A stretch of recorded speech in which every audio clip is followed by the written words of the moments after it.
Hey there, folks. Us Communications, and this is a blast from the past. Welcome back to Box Office Fails.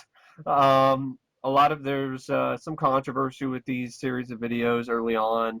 People didn't seem to understand what we were trying to go for, but since then, there's been people. A lot of subs have actually asked and said, "Well, I want to see these. I want to hear the Box Office Fails series again because I enjoyed it." And I have, by the time this is up, I have already posted the first two volumes, and this is volume three. This is a retake 4 years later because I misplaced the other file that we did. But like I was last time, I was joined with a special guest, and he's back. Hello there, folks. This is Matt, aka Rambarot for Life. Definitely interesting to come back to this after so many years, but it's nice to see that we'll be finished and uploaded for those to hopefully enjoy Yeah, listening. hopefully. Yeah. I think we did finish it, but I misplaced the file, and then I think it would be a good idea to redo it anyway. I have to anyway, but because I want to finish it, and I kind of rode us too hard the last time because we went on for like 5 or 6 hours, I think, for the last part. So. Yeah. So here we go. Volume three starts out with True Crime, which is number 82 on this list of 191 box office fails.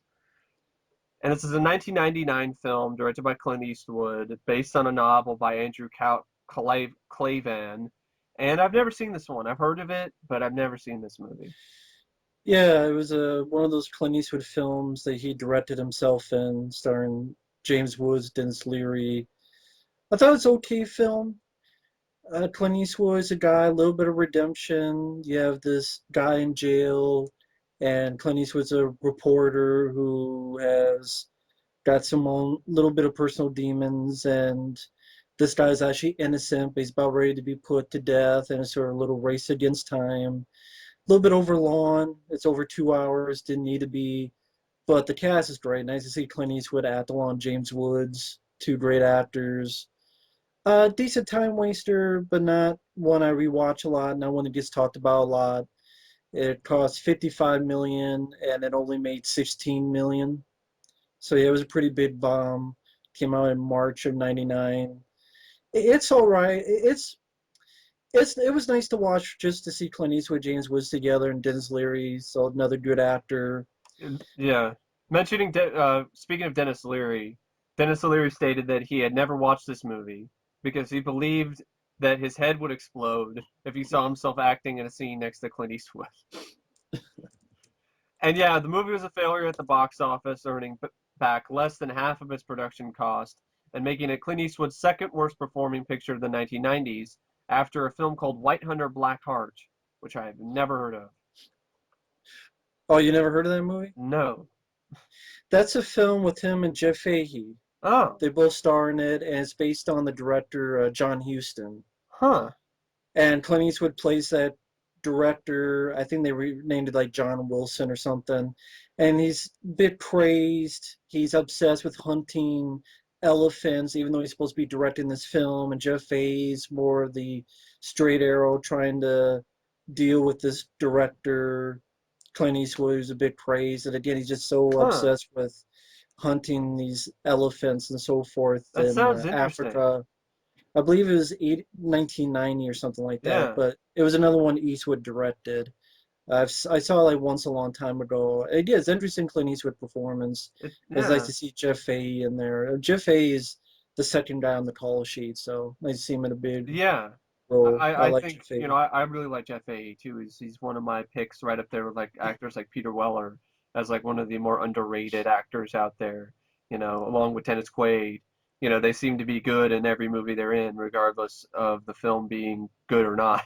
The movie could be Yeah. shit, but Fahey could be, he'd deliver his best performance.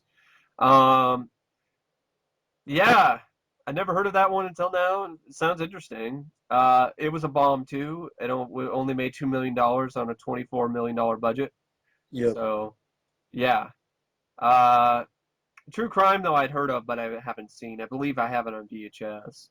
But I guess it was the debut feature film as an actress for Dana Eastwood, Clint's wife. And when Hmm. Warner Brothers first optioned the book, they were considering George Clooney for the lead. Script difficulties held up the production, and Clooney went on to other roles.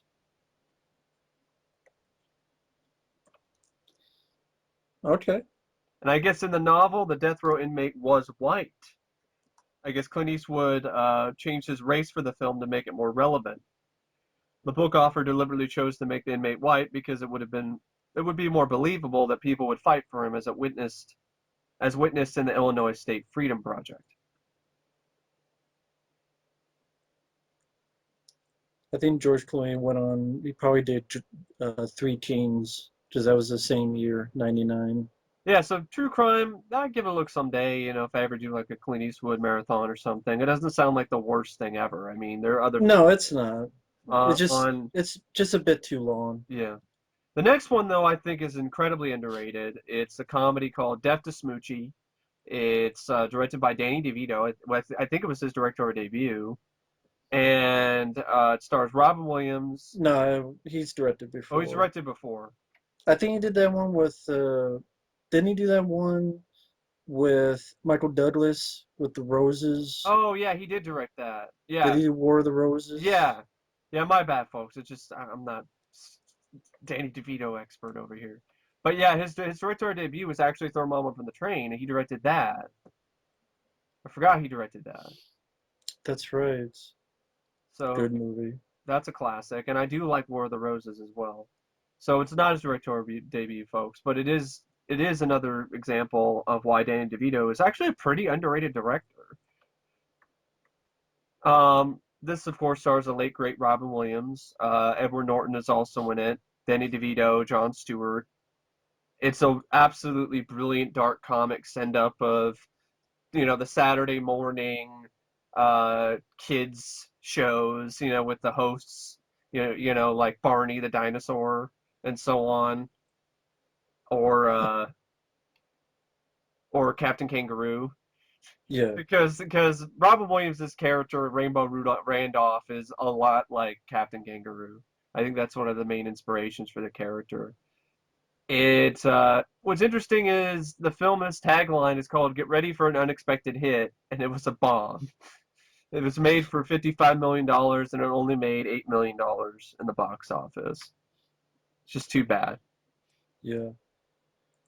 And yeah, DeVito also directed Hoffa with Jack Nicholson, Matilda, No, and yeah, went on, yeah, he did a good job. and went on to direct Duplex with Ben Stiller and Drew Barrymore. Wow, well, can't win them all. I haven't seen Duplex. This I saw like once a long time ago. I couldn't tell you what I thought about it. I'd have to watch it again.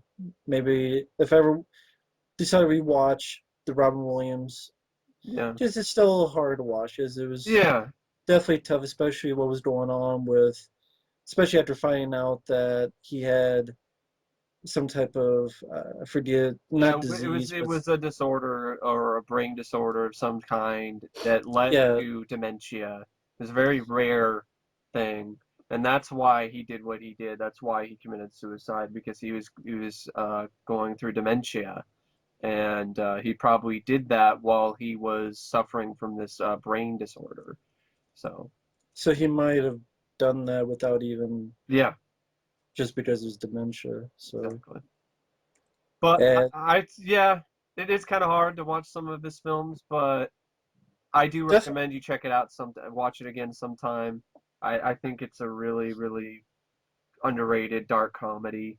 Norton and Robin Williams work well off each other. Plus, it's a very unique sort of concept. The Saturday morning kids hosts are usually supposed to be the nicest people ever, and you find out that there's a darker side to that. They're not as nice as they appear to be on TV. yeah, and it cost 50 million, made only 8 million. Yeah. Jim Carrey was attached to star at one point, but he eventually dropped out to do The Majestic. Well, that's fine. This was Richard Hamilton's last film.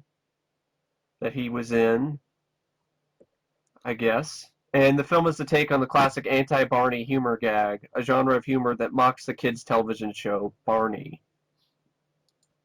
Didn't know that was a thing. I didn't know it was a thing either. But yeah, I enjoyed the film. It's been a while since I've seen it too, but I do remember enjoying it. You want to take the next one? Yeah, the next one is a film I actually do enjoy I do too. a lot, and it's a film called Nothing But Trouble, starring Chevy Chase, Dan Aykroyd, John Candy, Demi Moore.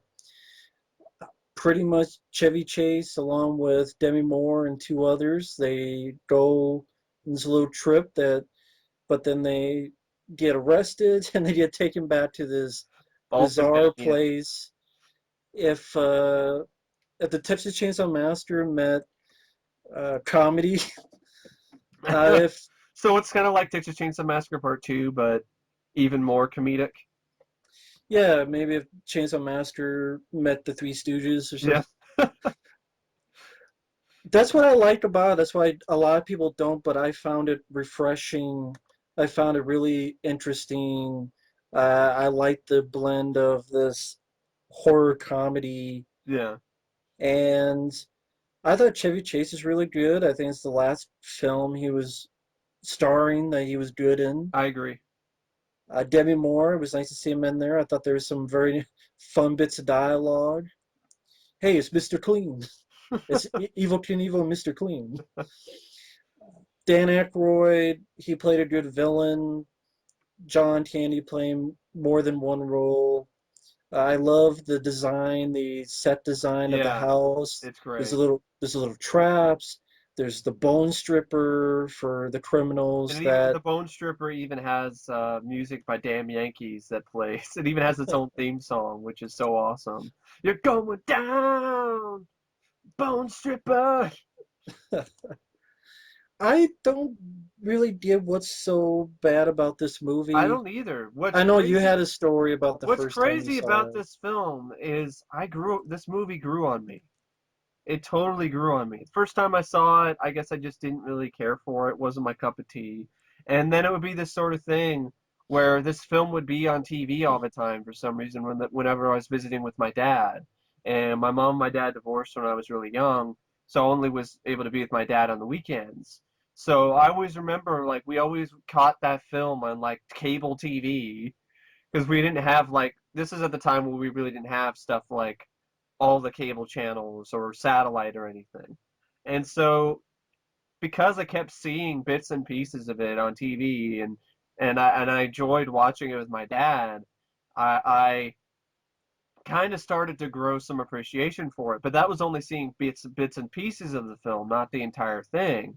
And then I got a gift from one of my stepdad, Troy, his relatives. They sent me something, a gift, for Christmas, and they knew I liked movies. And one of the DVDs they sent me was Nothing But Trouble. And so I decided, oh, okay. But first I was like, really? Uh, okay. And then I watched it one night, and I loved it. It was hilarious. I loved the black humor. I got all the jokes. There's stuff that I didn't get that I was completely clueless about before, but I now think I it's understood. I think And it's funny. The set design is yeah, cool. I think the cast work well and it's very unique. And I like his you got John Candy, yeah, and playing dual role. You're just playing Dennis and Eldona. Dan Aykroyd's playing all these different roles as well. I think he did a great job directing the movie. even at the rap group Digital Yeah, Underground, all around the the world, world same same song. song. Have you heard closely? Even Tupac Shakur is there Yeah, amongst that group. A lot of I always enjoyed when I was a kid the ending. See you soon, banker. He runs and it's the cartoon yeah. sort of. No, you won't. No, you won't. Then he just smacks. Yeah, he just run. He just leaves and it's like the impression on the Yeah, wall. It's like, no, you won't. And then all around the world, same same song. song. I just, The whole to scene with me, the it hot was dogs. Where they have the whole hot dog scene. oh, the little like train Yeah, thing. And then it's just very uncomfortable because it's like shaking, you know, and the hot dogs and all of that. A The warm two, flying punch. yeah, the two weird like egg-shaped creature things. Yeah, I just always, great practical effects too. Great makeup, especially Dan Aykroyd as the judge. Um, but yeah, it cost 40 million and only made like 8 million. Chevy Chase says in his biography that he knew this film was going to be the worst of it he'd ever make, but because he's friends with Aykroyd, he accepted the role. I'm sorry, Chevy Chase. I can name 10. I can name 20 movies he yeah, did. I can too. I'll name a couple. Oh Heavenly Dog with Yeah, Benji, or fucking modern problems. yeah, I like it more than Modern Problems. I'm sorry. I know people disagree. National Lampoon's European Vacation. Yeah, I like this more than European Vacation. I like it more than Caddyshack 2. oh, definitely. You know, I would say I like it more than Memoirs of Invisible Man. Yeah, I like it more than fucking Snow Day or Orange County or these other movies he's been a Funny part of. Money. I didn't see Funny Money, but I'm sure I would. Doodle, which he was a voice in. I forgot he was a voice in that. I like this more than the Vacation reboot. Hot Tub Time Machine 2, Yeah, which he was in. Yeah, Vacation I didn't see, but I guarantee I would like this more. So it's not quotable even. too. I think you know with the stuff from Dan Aykroyd. You know, it's like get your Italian loafers out of my bedpan. And the late great Taylor Negron, he was in this. He was one of the guests, and he actually Yeah, passed away. He was in Last Boy Scout as well, and he was the he played villain. he played Fausto. He played one of the guys who's the guests. You know, the couple that was also there. That goes with Chevy Chase and Demi Moore in The Trip. Yeah, All four of them get yeah, arrested. yeah. He plays one of them, and I love his speech here, where he's just like, "You people are sick, wicked, funky, misanthropic, codependent animals, and I won't have my sister, who was once the queen of Mardi Gras, sitting at a table with a pickle shooting train." So of course, then they try to escape, and then you know they get caught later. Yeah, it's good fun. I think if it's not meant to be taken too seriously, so you know, kind of just turn off your brain and just enjoy it for what it is. And I honestly think it's pretty clever too. It's a lot more clever than people give it credit for being. I mean, the whole concept of the judge in the small town who's able to all these missing persons cases all lead up to this one place. And it's been that way for a long time. You know, the whole scene where they go Yeah, up in the attic and they find all of the different IDs and stuff like this. I guess it's based on Dan Aykroyd's personal experiences. In 1978, he was pulled over for speeding in a rural town in the northeastern United States. The police officer took him to the local justice of the peace in the middle of the night for a trial. And this is the only film that he directed, sadly, which I think honestly he deserved another shot because I think he did a great job directing this.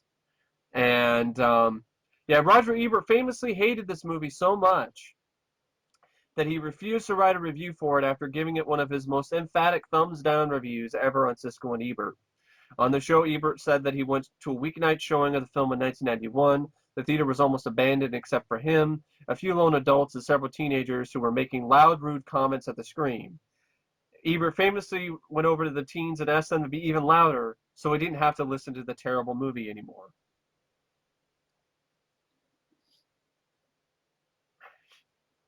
well, so I guess it's better than. So apparently it's worse than Speed 2, I Cruise guess so. Control, which And gave it thumbs up. yeah, I'll never understand that. And Cop and a Half. And what inspired this movie was one day Dan Aykroyd imagined his friend John Candy in drag, and he burst out in laughter. And for weeks, every time he imagined that image, he would burst out with laughter. So Aykroyd decided to write a movie where Candy would play a woman, and he thought of the plot later.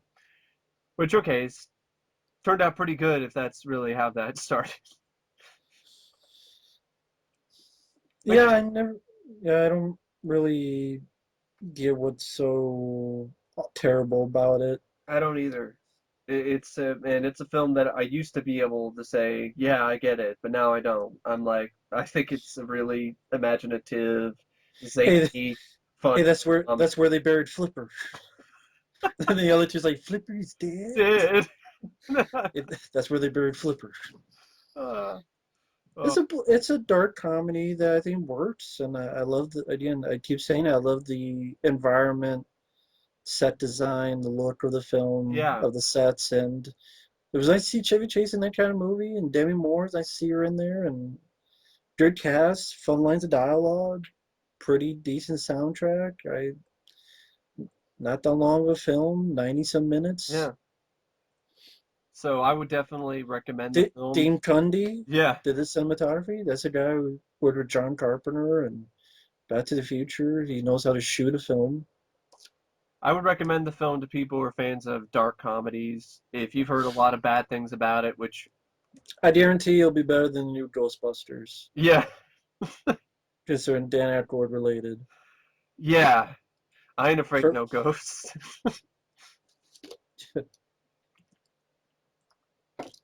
Guarantee nothing but trouble will be better. Well, that will be actually nothing but trouble. Yeah, The next one is number 79, and it's The Fan. Um, I'm a fan of the fan.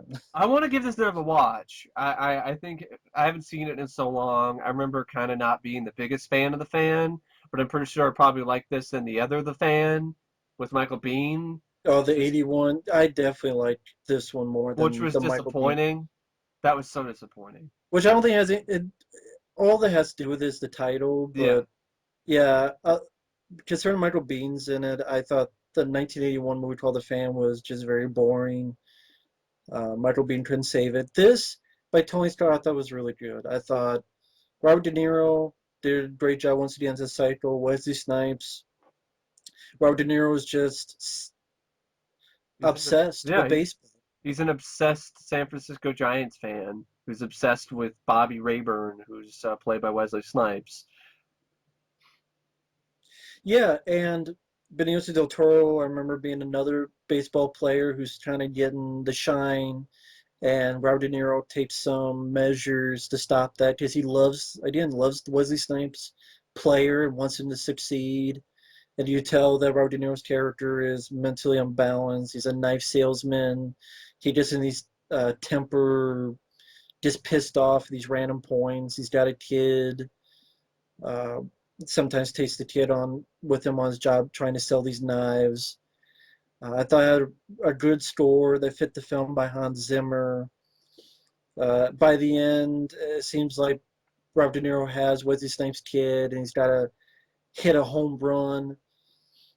What sets him off is in the middle or towards the third act. Wesley Snipes tosses to Robert De Niro, and there's a point where they become friends. And Robert De Niro goes, "Well, what made you get better?" Because Wesley Snipes' character gets better at the game. And Snipes says, "I just stopped caring. And then I started doing better." And that sets Robert De Niro off. And there's a great line later on where it seems like he's got Wesley Snipes' kid. He goes, "Now do you care?" And pretty much once he won't tell Wesley Snipes where his own kid is, but it's like, well, you gotta. I believe it's you gotta hit a home run for me, Yeah. or this and that, and but anyway, you can watch the film to see the rest of the flick. But I like the cast. I mean, Robert De Niro, Wesley Snipes, Benicio del Toro, John Leguizamo, Ellen Barkin, even Kurt Fuller. Jack Black has a tiny role. Good score by Hans Zimmer. It was nice to see Tony Scott do different kind of film than he's usually. Wasn't an action movie. It was a psychological thriller. I guess he turned it down. He turned down The Rock to direct this. Mm. I'm sure a lot of people would say that was a bad idea, but Michael Bay did a good job with The Rock, and I thought Tony Scott did a good job with this film. It was after Crimson Tide, and he would later do Enemy of the State after this. Both films I enjoy. Yeah, it was a Yeah, pretty big bomb, and it was made for 55 million and only made $18 million. yeah. But I mean, I guess other than a couple comedies, Robert De Niro doesn't seem like he's been in that many big hits in the past Yeah, 10, 20 years. yeah. Maybe Heat. But other than that, I mean, Meet the Fockers, Heat. Meet the Parents, yeah, stuff like that. Yeah. Yeah, the Meet the movies. I can't Backdraft really is think. Backdraft is pretty successful.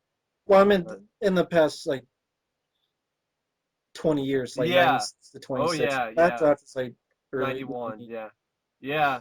It's really too bad. I mean, and I guess Wesley Snipes originally wanted to play the part taken by Robert De Niro. Would have been interesting. And Brad Pitt turned down the role of Bobby Rayburn, wishing rather to play the role of Gil Renard.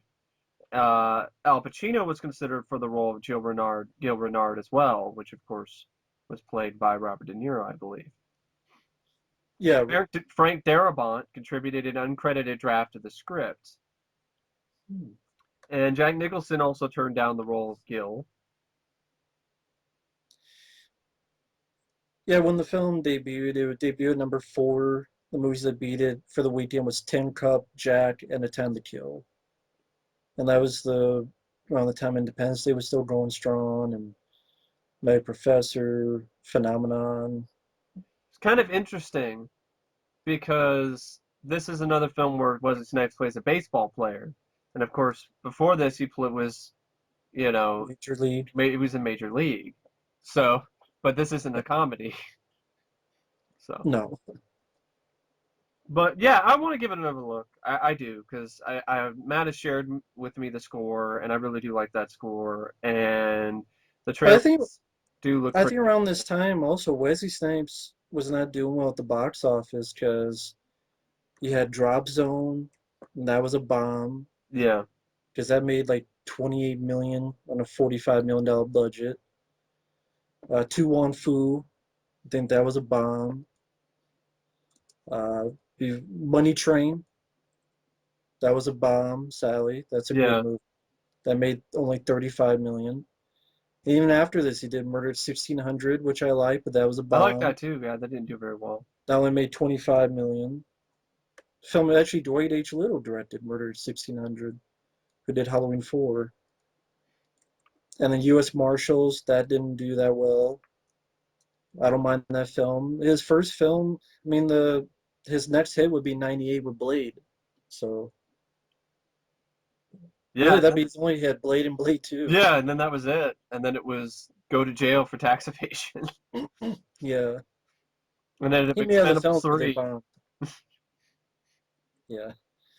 Undisputed, Blade Trinity, Jail, and then That movie called Jail. yeah, I still like The Fan. I think it's not my favorite Tony Scott film. There are other Beverly Hills Cop 2. Yes, I think it's a really good action movie. So do I. Enemy of the State, I really like. That's a good one as well. But The Fan, it was nice to see Tony Scott do a change of pace, and I think it's a well-directed movie. I think it's a good one. The next one I've never seen. I have no desire to ever see it. Probably never will. It's number 78. It's called The House of the Spirits. It's a 2 hour, 20-minute long drama based on a bestseller by Isabel Allende, directed by Billy August, and it stars Jeremy Irons, Meryl Streep, and Maria Conchita Alonso. It was released in 1993. It's had a budget of 25 million, and it only made $6 million.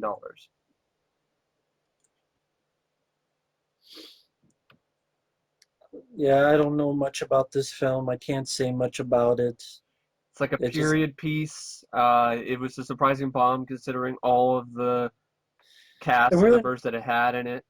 You and know, really enough, just in case people check this out on Box Office Mojo and other places. For some reason, it says the budget was 40 million and only wow. 6 million. Well, if it is 40 million, then that is a really big bomb. Yeah, Yeah, it's one of those films that I think they were trying to do Oscar bait, and nobody took the bait. no, It has Jeremy Irons in the cast, Meryl Streep, and Vanessa Redgrave, and it also has Glenn Close, Winona Ryder, and Armin Mueller-Stahl. And these are all people who were either nominated or won an Oscar. William Hurt was the first choice to play the character Esteban. Kim Basinger and Julia Roberts turned down the role of Bianca. Annette Bening and Michelle Pfeiffer were considered for the role of Clara, which went to somebody else. And the basic gist of the plot is that a rancher, his clairvoyant wife, and their family face turbulent years in South America in this adaptation of Isabel Allende's bestseller. And, yeah. Can't say much about Pretty it. big bomb. It took place on the second half of the 20th century, so it was a period piece. So I don't have much else to say about it. Sounds like a ghost movie, but it isn't. There's no Yeah. ghosts. Number 77 is The Scarlet Letter. I think I saw this in like class because we were like reading The Scarlet Letter. And yeah, it's probably not a good idea because it's not really the best adaptation of the source material. But yeah, this is a pretty big bomb as well. It's released in 1995. It's directed by Roland Joffe, one of the uncredited directors of Super Mario Brothers. Yeah, he had done some awards type of flicks like The Killing Fields and The Mission and stuff like that. I think he was nominated for Oscars for both of those. And this one stars Demi Not Super Moore. Mario Brothers, but Yeah, The Killing Fields and Mission. This one stars Demi Moore and Gary Oldman and Robert Duvall. And it's loosely based on the novel by Nathaniel Hawthorne. It cost $46 million and it made $10 million. Won the Razzies for Worst Remake or Sequel. Nominated for Worst Actress, Worst Director, Worst Picture, Worst Screen Couple, Worst Screenplay, and Worst Supporting Actor. Wow, that's a lot of nominations for the Razzies. It was listed among the 100 most amusingly bad movies ever made in the official Razzie Movie Guide. I also heard of it from there, too. I'm not really the biggest fan of the Razzies, but I do like that book. But yeah, the Razzies can kind of suck it for the way that they've mistreated Stallone for so many years of giving him nominations for films that he did not deserve to be nominated for. Demi Moore reportedly said she was fine with changing the ending because not many people have read the book. Ha!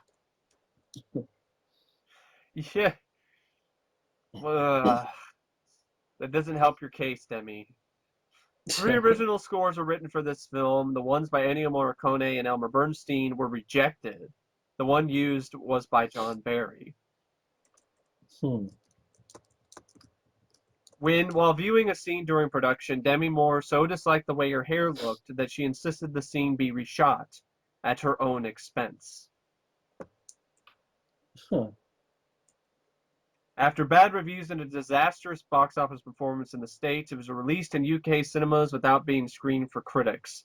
This was the first time this had ever happened for a major UK release. Yeah, I saw it so many.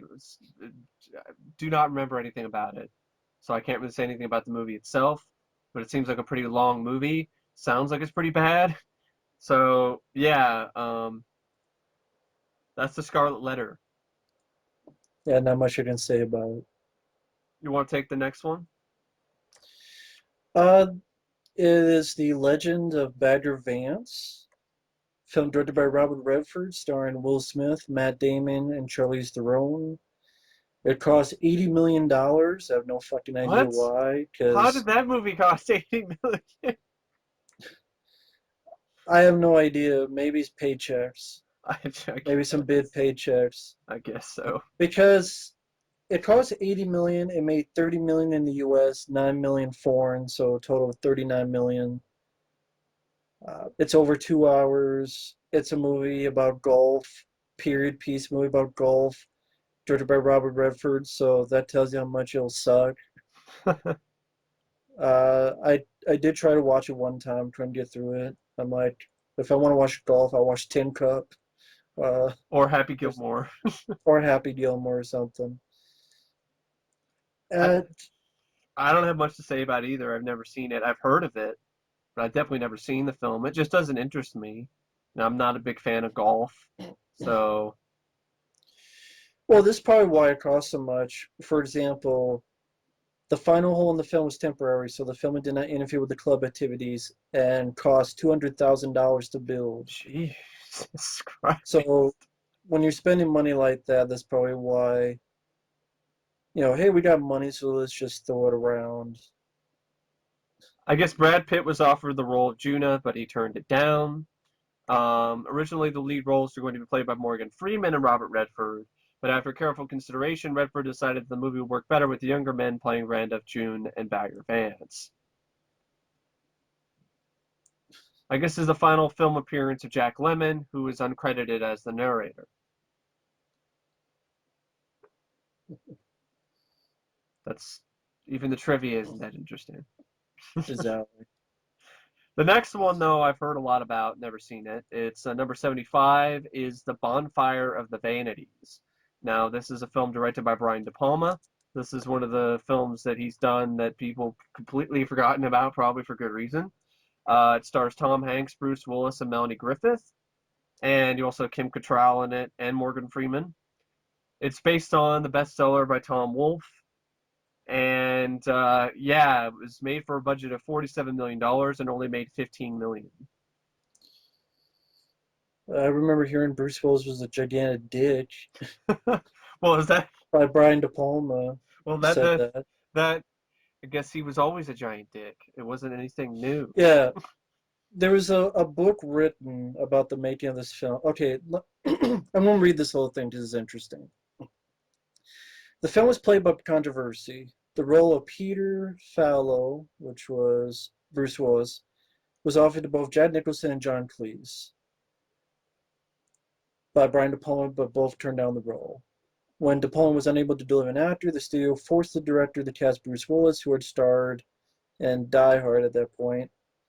Steve Martin was considered for the role of Sherman, played by Tom Hanks. Tom Wolfe wanted Chevy Chase for the role. Hmm. Walter Matthau was initially offered the role of the judge, but demanded $1 million. The producers balked and signed Alan Arkin instead. Arkin was then replaced by Morgan Freeman when the studio decided to change the judge his ethnicity from Jewish to African American in order to moderate criticism of the film's racial politics, and Dolittle was added to have the judge denounce the manipulative actions of the main characters. The studio made significant changes to the source material, making Tom Hanks' character more sympathetic and adding a subplot involving a minor character. The book about these controversies was called The Devil's Candy, The Bonfire of the Vanities Goes to Hollywood. The book describes how Brian De Palma had a difficult relationship with then rising star Bruce Willis, who, in the words of the author, was generally disliked by most of the cast and crew due to his ego.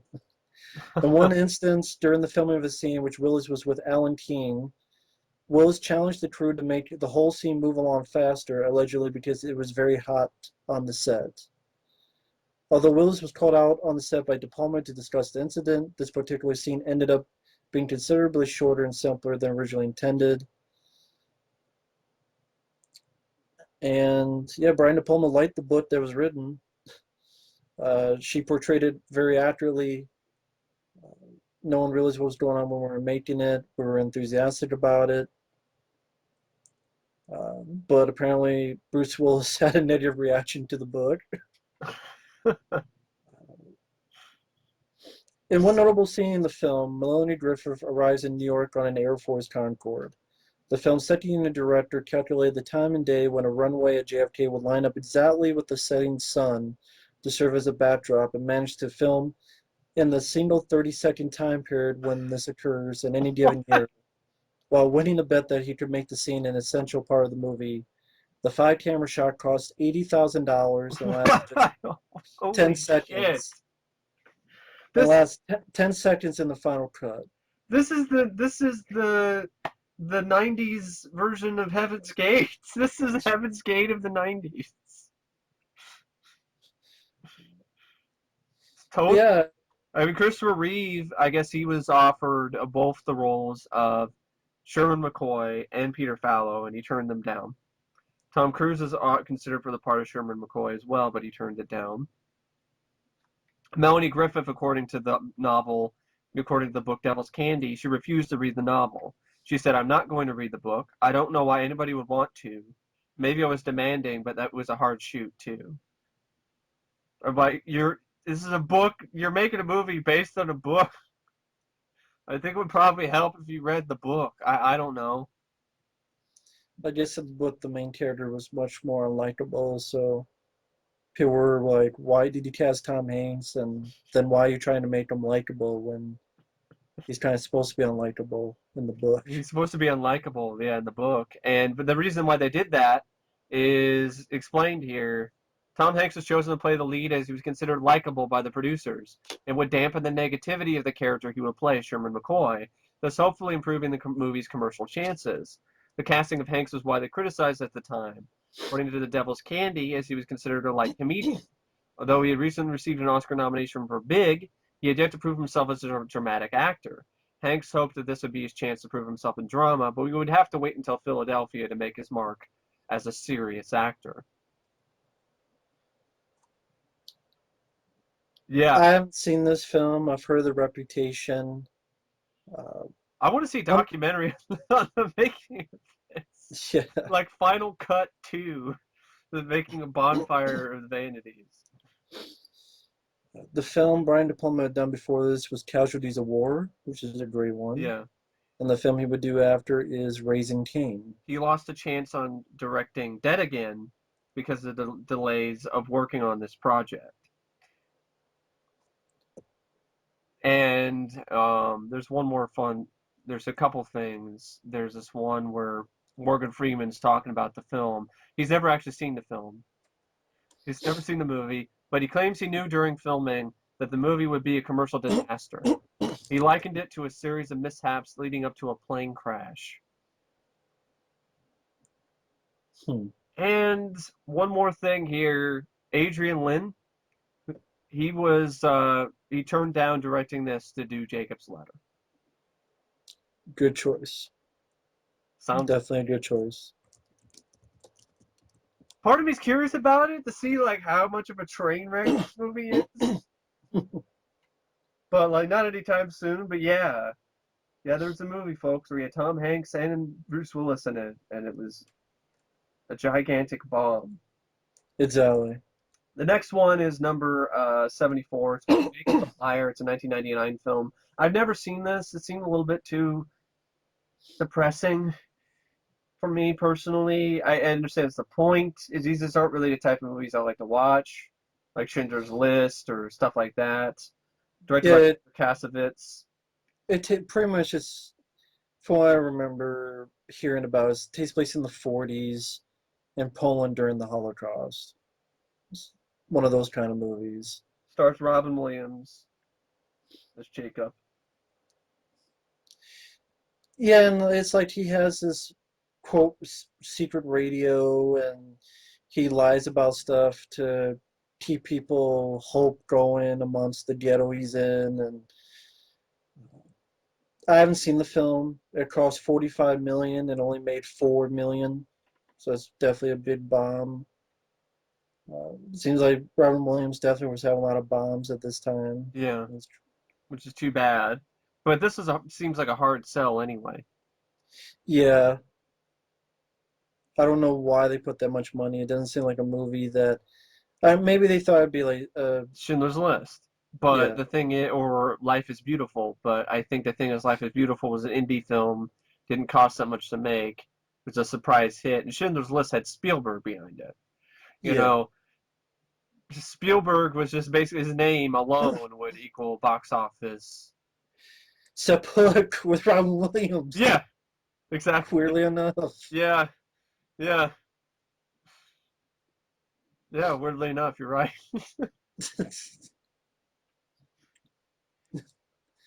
The next one I do enjoy Yeah, I is like this one.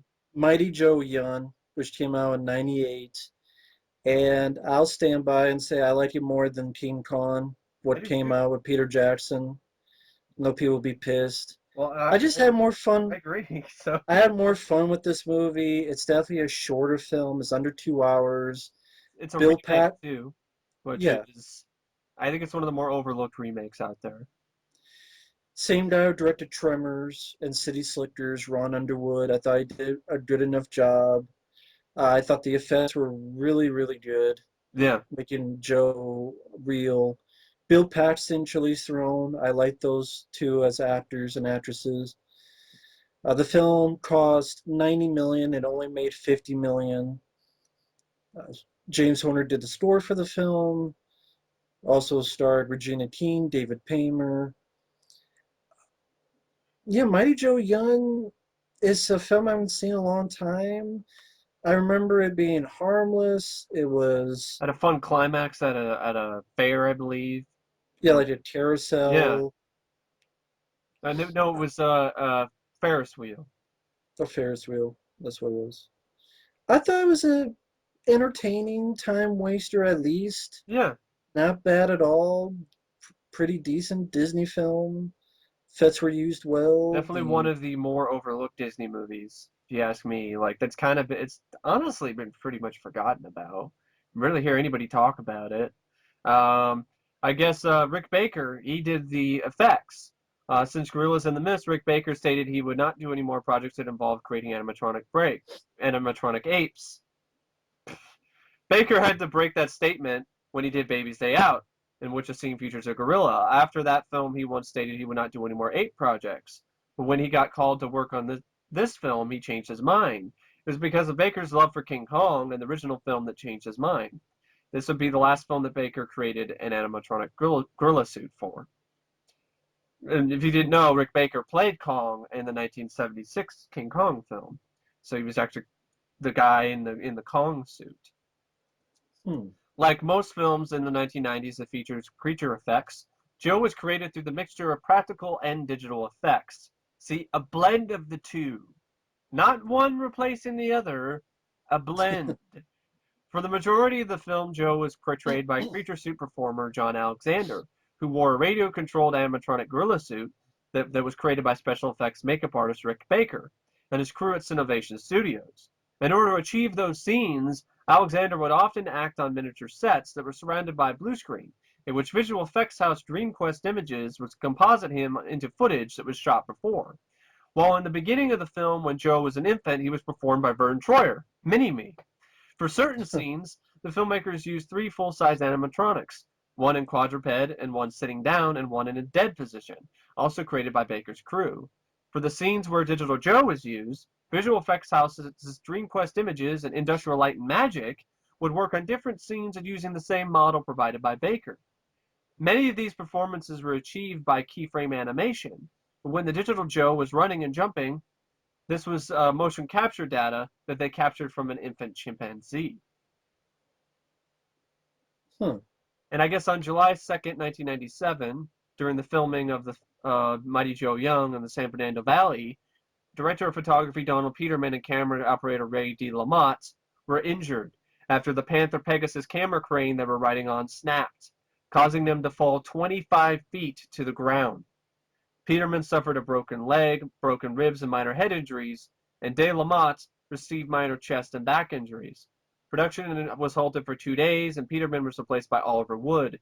In 2000, Peterman sued Panther, as well as the shot maker company, the crane supplier, and won a $5 million settlement.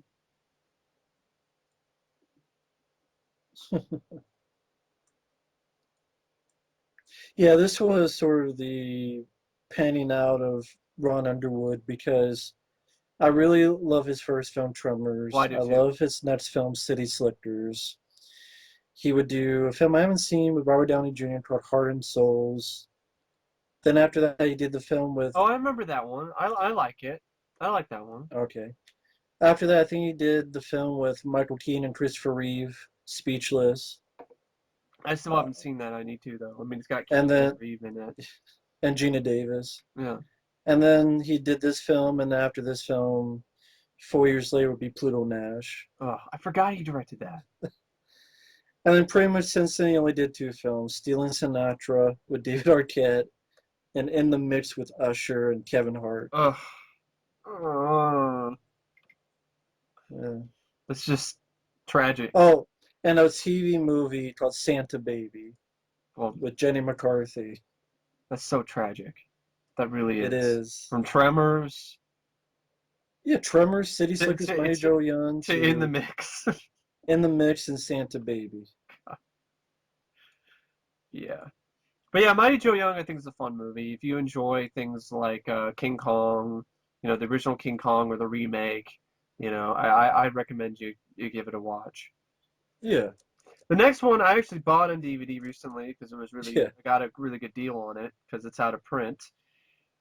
It's one of those really curious box office bombs because I don't know why the people who are behind this thought this would make that much money to begin with, but this film is Honky Tonk Freeway, which is number 72 on the list. It's directed by John Schlesinger, who directed The Believers, which I really enjoy that film, and stars David Rosh, He also did Pacific Heights, right? Age of Pacific Heights as well, which is another good one.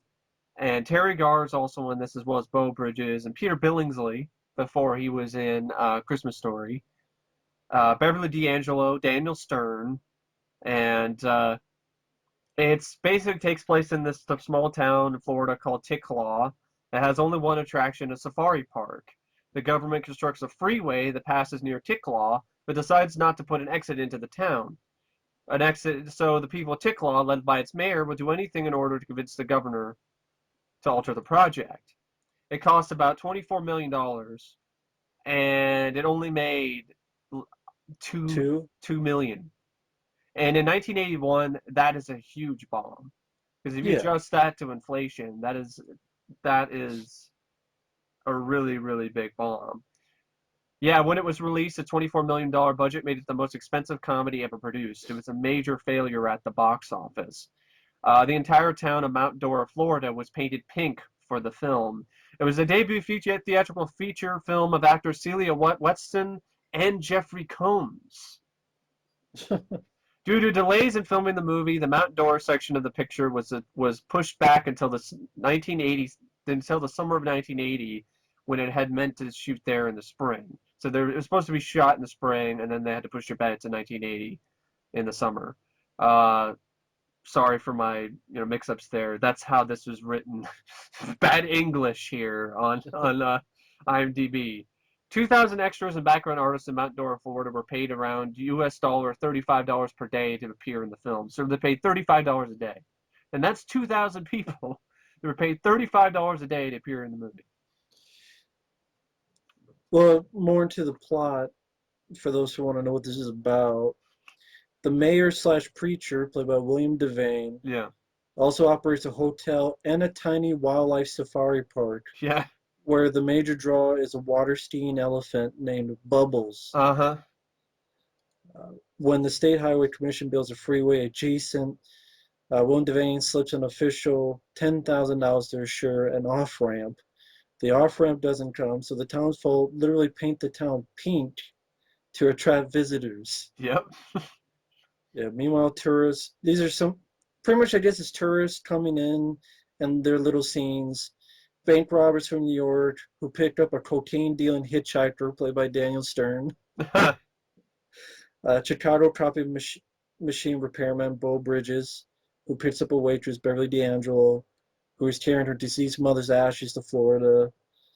A dentist and his dysfunctional family. An elderly woman, Jessica Tandy, with a drinking problem, and her loving husband, Hume Cronin. Two nuns, and a wannabe country songwriter hauling a playful rhino and other Yeah, wild animals. yeah. A rhino. Actually, I have the movie and I've seen the trailer. A rhino literally breaks out. It's like running around like a real rhino. So that might have added to the cost of the film as well. There's an Yeah. actual rhinos, to run around on a freeway somewhere. According to Huh. Wikipedia, the movie was one of the most expensive box office flops in history, losing its British backers Thorn EMI an estimated $11 million, and profoundly impacting its fortunes and aspirations. The film was financed in part by Roy Tucker's tax avoidance schemes, funded by the Rossminster Banking Group. Oh, man. Yeah, just before the film was released, EMI sold ancillary rights under this scheme to German investors in need of a tax loss in an effort to try to recoup their $11 million loss. When the movie's distributors learned this fact, they were no longer financially motivated to distribute the movie widely and consequently released the film for only 1 week. Oh, was that EMI? Yeah, Because they had a lot of bombs. Because you had like Race the Titanic yeah, and Can't Stop the Music yeah, and Legend of the Lone Ranger. yeah. So yeah, this is like the nail in their coffin. According to Pulse the magazine, the film had been fraught with problems, from a disjointed script to its title, and marketing that implied it was just another car crash comedy romp that was compounded by the producer's decision to sell the video rights before Universal Pictures agreed to release the film. Angered by this, Universal minimized their marketing support and limited the number of theaters in which the film was shown. Withdrawn from theaters in just a week after its release, the movie disappeared. I guess businesses on Donnelly Street in Mount Dora, they were also paid. They were paid $100 a day to permit filming outside their shop fronts. So how much of this $24 million budget went to just paying 2,000 extras and paying $100 a day to a bunch of shops over at the... They had more money to pay people to like it. I haven't seen the film, but I mean, I haven't seen it yet either, but I'm kind of curious about it. Because yeah, I guess director John Schlesinger's original cut was somewhere in the range of 3 hours. But yeah, it sounds crazy. You know, yeah. water skiing elephant, uh, a rhino. You know, you got Beverly D'Angelo, you got William Devane, you got Daniel Stern, Jeffrey Combs's feature film debut. Yeah, I'll give it a look sometime. It's probably a movie that'll never be released again, so it was a good thing to pick up on. I picked up the Anchor Bay DVD for pretty cheap. Yeah. So, yeah, I'm curious about it. It's yeah, Honky Tonk Freeway. I mean that name. I mean, the same year this came out, Honky Tonk Man also came out. So, two movies with Honky Tonk in the title. I think both of them didn't do very well. No. The next one I've never seen. Not really my type of film. It's called Havana.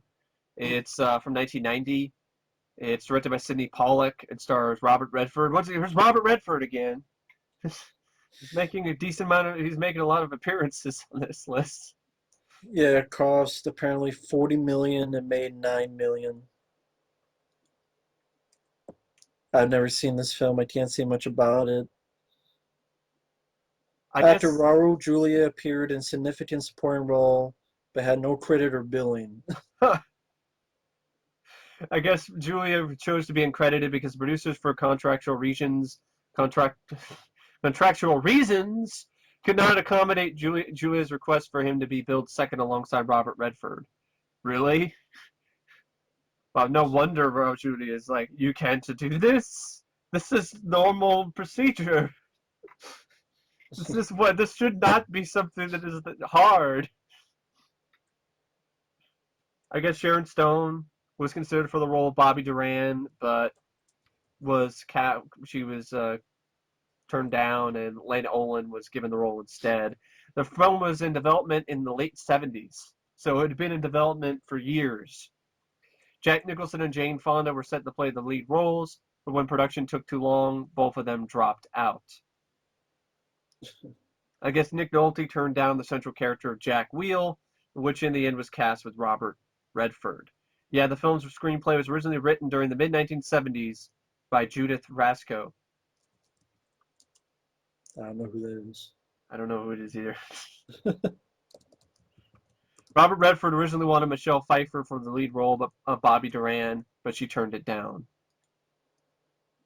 Which I think they were later do another movie, Up Close and Personal. I don't think that did very well either. So yeah. First off, it's a hard sell. It's a movie that probably would have been better if it was made in the 70s. Then it's 2 hours and 24 minutes. That doesn't help. No. And $40 million budget. And I mean, the whole plot just sounds Cuba, December 1958. The professional gambler Jack visits Havana to organize a big poker game. On the ship, he meets Roberta and falls in love with her. Shortly after, they arrive in Cuba. Roberta and her Cuban husband, the revolutionary Arturo, are arrested and tortured. Arturo is reportedly shot while trying to escape, but Jack manages to get Roberta free again. He can't, however, keep her from continuing to support the revolution, so Jack has to make a choice between the beautiful woman, who keeps putting herself in harm's way, and the biggest poker game of his life, between the man he could be and the man he is. So poker in Cuba. Yeah, it doesn't sound that exciting at all. No, it sounds really boring. But this isn't really a review. It's just we've never seen it. We're just giving our thoughts on it. Yeah, maybe it's good, but it doesn't sound very promising. You want to take the next one? Yeah, the next film is 3,000 Miles to Graceland, starring Kurt Russell, Kevin Costner, Courtney Cox, Christian Slater, Big David cast. Arquette. Yeah, Kevin Pollak, John Lovitz, Howie Long, Thomas Hayden Church, Ice-T. Yeah, really big cast. I don't know if the director's done anything before or since, which makes sense. Lick. 3,000 Miles to Graceland, it cost 62 million, and worldwide it made 18 million. No, you're right. He did. Let's see. He directed some TV shows. Yeah, he did some movie thing called Lowball before 3,000 Miles to Graceland. Then he did a movie called Venus in Vegas, like 9 years after 3,000 Miles to Graceland with Donald Faison and Jamie Presley. And yeah, it's like made for TV or direct to video. So yeah, he did. Let's just say he didn't do anything. So the $62 million budget in the US made about 15 million, and then 3 million foreign. Yeah. Bid bomb. The Caruso's not the problem. No. Kevin Costner's not the problem. The problem is the trailer lies Yeah. It. and promotes a different film than one that you get. And I'd rather see the film that was in the trailer I agree. than the film we got. You know, the film in the trailer makes it look like a fun action comedy, right? That's what it makes it look Well, like. by the trailer, it seems like it's all about this Yeah, it's heist all about the heist. Yeah. in Vegas. Yeah. But really, that gets done maybe 20 minutes in, Yeah. and the film's over 2 hours. And then it's like, oh, all these other people, Slater's killed, David Arquette's killed, Bokeem Woodbine's killed, uh, Caruso meets up with Courtney Cox and her kid, and I don't give a shit about Yeah, it just gets Courtney Cox and her boring. It kid. just gets boring and just not very fun. Yeah, and Costner going up to chasing after them, and It blows its load in the first yeah, and 15, 20 minutes. don't really like any of the Yeah. characters. I remember the weird beginning where it's like two CG Fucking scorpions. scorpions Yeah. fighting. And you're like, I, what's this about? I have no idea. It reminded me of the Great White Hype when they had stuff with scorpions, but those were actual real scorpions. And it kind of made sense because it's like boxing analogies, you know, two Yeah. sort of primal sort of creatures fighting each other. You know, it doesn't make any sense to have CGI scorpions fighting each other in the beginning of this movie. So, yeah, I have it, I believe, but I haven't seen it in a long time. I remember not liking it though, because I remember being just like you. I'm like, well, I like this first half, but I'm like, I thought this was the whole movie, and I'm like, oh no, it's not. Oh, that sucks. But it was like Ocean's 11 with like Elvis impersonators. In a way, yeah. Yeah, But that's not the case at all. I'd rather watch that than the next one though. Yeah, Rollerball, the 2002 remake of the classic 1975 film that starred James Caan. This stars Chris Klein, John Reno, Ella Poojay, Rebecca Romaine. Even has Paul Heyman in it as an announcer. Film cost 70 million and it made about 25 million. 18. It says 18 on IMDb. 18 million in the US, but a total of 25 million worldwide. Still bomb. Huge. Uh, Easily John McTiernan's worst film. Yeah, I still can't believe he directed this. This looks like some movie directed by a first-time director who all he did is direct MTV music videos beforehand. Or Yeah. episodes of like Double Dare or something on Nickelodeon. Or Nickelodeon Guts. This is another one of those films that'd be nice to see a documentary about it because, okay. Although the first draft of the script was considered by many to be a very good script, director John McTiernan did not like it because it focused more on social commentary, while he thought the audience would like to see more of the rollerball scenes. This is why he had the original script to be completely rewritten several times and made sure that it focuses more on WWE-like showmanship, including crazy costumes and stunts. That was the first mistake. Absolutely. I remember some really shitty-looking costumes. Yeah. I'm like, maybe if you're going for the WWF 1992, where it's Berserker and Doink the Clown.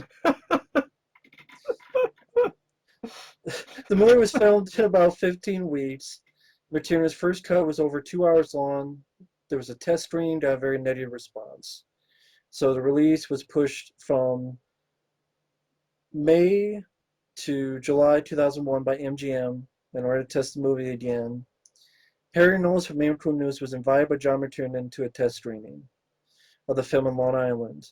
And in his review of the McTiernan's original cut, Knowles said that the movie is bad, but at least it's unapologetic hard horror with a lot of nudity, some really brutal violence, which later was cut out. Yeah. But even as a word print, it was obviously how badly the action scenes were edited and the story was bad. Yeah, the editing in this. Oh, dear God.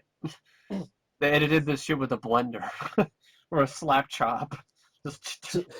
So following the negative test screenings, MGM ordered massive reshoots and re-edits to be done on the film in the summer of 2001. After the test screenings, MGM appointed a new head of marketing and distribution, Robert Levin, who convinced John McTiernan to let go of the summer release date.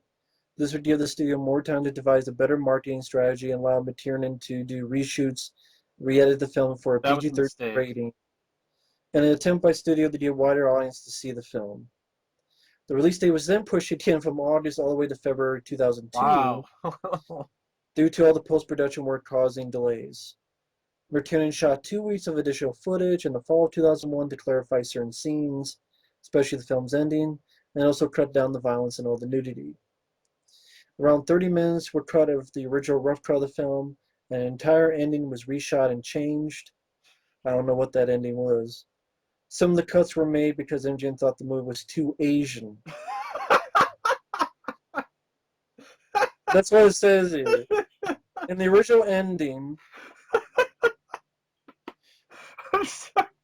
Petrovic gets killed by Sanji, and Jonathan and Aurora take the plane right back to the U.S., during which Jonathan says that he will continue playing rollerball. Yeah. Go ahead, sorry. No, it's a... Yeah. In the original ending, John Renault's character gets killed by Sanji. I don't know who that is. And Jonathan and Aurora take the plane right back to U.S., during which Jonathan says he will continue playing the rollerball game in U.S., and now he's a part owner of the game. Which that's a stupid ending.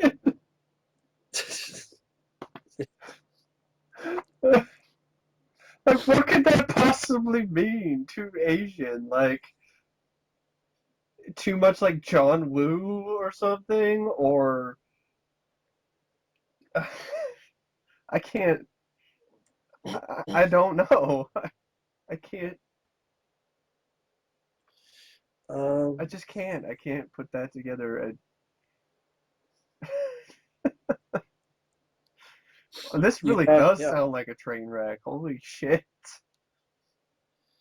I guess some of the scenes that were cut for PG-13 rating but were never put back in, even later in the DVD and Blu-ray and the so-called R-rated versions of the film, include a lot more blood and all the rollerball scenes, and parts like skulls getting smashed, bones getting broken, teeth flying out. Scene where Aurora is topless and walks towards Jonathan in the locker room originally didn't have a shadow over her. This was added in post-production to cover her up for a PG-13 rating. The sex scene was also longer, and so was the conversation while they were laying down in the sauna. Some of the other similar edits were done on more graphic scenes that included digitally replacing blood spurts with sweat. Really? But like you said, a lot of that stuff is not in the R-rated cut. Even the R-rated cut they released, that stuff isn't in there. Yeah, So I don't know where that went. Disappeared in the thin air. Even for an R-rated cut, which I don't understand, why don't you put all that stuff back yeah. in? And then the infamous night vision sequence that RoboCop was inspired by for its action sequence was actually a reshot version of the scene. After realizing that they shot the original version of the scene to look too dark, my God, this is just unbelievably incompetent. This is like, oh shit, it's too dark. What do we do? Filmmakers had to return and reshoot the entire sequence, delaying the movie's release for 6 months. But due to the budget issues, the scene couldn't be finished properly, so it was decided to add green visual tint to the scene to make it look like it's night vision, even though it makes no sense for why this scene would have that look. Exactly. And then we have more two excuses here from the producers. The original score by Brian Transow was also removed because it sounded too Arabic, To Arabic. too Arabic. So was it like Arabian Nights? It was replaced with a new score by Eric Serra. Also, some of the other music was changed or removed from the first cut of the film. I guess Keanu Isn't Reeves was originally intended to play Jonathan Cross, but he turned it down. so the guy's son, Chris Klein. Oh, Keanu was 10 times better actor. No, I agree. But you look at Chris Klein, it's like he's trying to do a Keanu Reeves impression. Yeah. Oh, Shane McMahon is also in this as a little cameo. Yeah. Slipknot.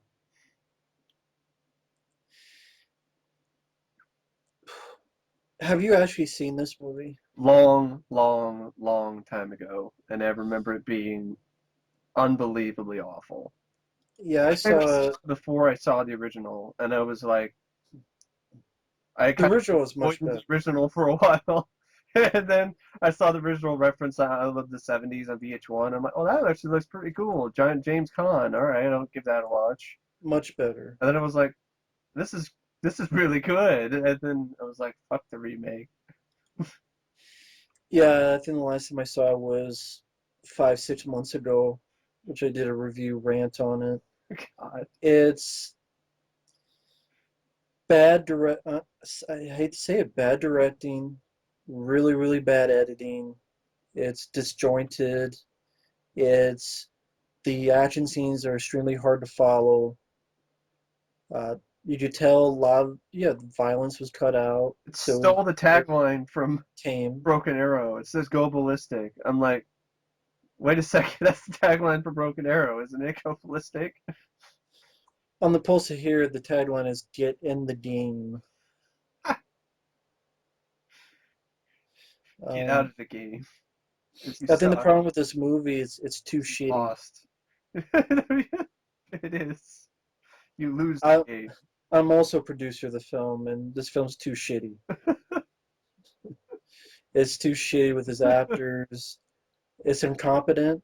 I'm sorry to release a movie with an out of the blue night vision scene Yeah, is mind blowing. that is. And taking cues from WWE was a bad move, and it just completely misses the point of the original. And even as just a fun action movie, it's not fun. Action scenes suck. It's hard to follow. I swear they complicate the game more. All these twists and turns. They gotta go here, go there. When Rollerball, the original was just they go in a circle, they put the ball in the hole. Yeah, That's all you needed because it was the violence. It was more about the story, the characters here. Shit action. yeah. Two people edited this: Robert K. Lambert and John Wright. And John Wright, he worked on Speed and Die Hard with a Vengeance and Turtles 2. Better films. All better films. You have something to work with, I guess. He also, I think it looks like, yeah, he helped edit The Running Man. Again, all better films. Guy had nothing to work with. Well, Robert K. Lambert, he edited stuff like House of a Thousand Corpses and Bulletproof Monk. I think he did more of the editing. Perhaps, yeah. But yeah, it's train wreck. That would be interesting to see a documentary on that. Probably be better than the movie itself. It would. The next one is a film called Mad City from 1997. I've heard of, but I've never seen. It stars John Travolta and Dustin Hoffman, and it was not a big hit. It was made for $50 million and only made $10 million. Yeah, I only saw it once a long time ago. I just remember the story being John Travolta was a security guard. He gets fired, takes his job hostage, He takes his police and hostage, yeah. yeah, the people. I think he worked at a museum or something, and He holds an that's entire Robin. school trip group hostage while a news reporter forms a bond with him. And the news reporter, I believe, is Dustin Hoffman. Yeah, I know it's trying to be a take on media and media try and be an attack on media and how media escalates violence and I think Well, even nobody doesn't saw help it, it. so Yeah, nobody yeah, saw the take that it had, so it didn't have much of an impact. It's directed by no, Costas Gavras, who directed films like Betrayed with Tom Berenger and other films and stuff like that. He's known for doing a lot of political sort of stuff um, with messages and stuff like that. I'd say Betrayed is one of the better films he's done, probably better than Mad City. But then again, I haven't seen Mad City, but I'm probably sure I like Mad City. I'm pretty sure I like Betrayed more than Mad City. Yeah. And this inexplicably also had a novelization. Like some of the weirdest movies get novelizations, and this is one of them. And I still am kind of scratching my head about that.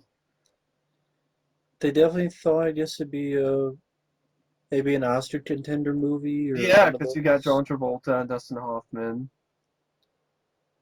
97, I think he did Pulp Fiction. No, 94 is Pulp Bundy Fiction. was Pulp Fiction, so he did other stuff before then, like Broken Arrow and stuff like that. So Face Off. Face Off. So yeah, I'd watch it sometime, for Travolta and Hoffman. But I haven't seen it, so I don't have much to say. The next one though, fucking piece of shit. Garbage is right. The Garbage Pail Kids movie from 1987. This is one of the worst films I've ever seen. I've ranted Yeah, about this already for like I did. It was way longer of a video I thought it would be, 40 something minutes or whatever. Just ranting on this fucking shit. pretty bad. I don't know why this has a special edition Blu-ray by Scream Factory. I don't get the cult following this film gets, but hey, if you like it, cool. To I your didn't. own. I don't. I don't. I don't think it has a cult following to be honest. It seems like it. I got a collector's edition. But I've never met a single person, even online, who likes it. Even when the reviews for the Blu-ray comes out, people are like, yeah, this movie sucks. I don't know anyone who likes the film, so I Here's the storyline: seven disgusting kids, but nevertheless of interesting personality. And this, I didn't write this, by the way. This is from IMDb. Are being made of the green mud. This is from somebody from another country. That are being made of the green mud coming out of the garbage can. Green mud, like green shit. Once a lion, what their master gives them rules to disobey, although they think that life is funnier without following stupid regulations like no television or no candy. Naturally, this will cause some conflicts. I I know that it was based on the trading cards, Yes. which was knock on Cabbage Patch Kids. Yeah.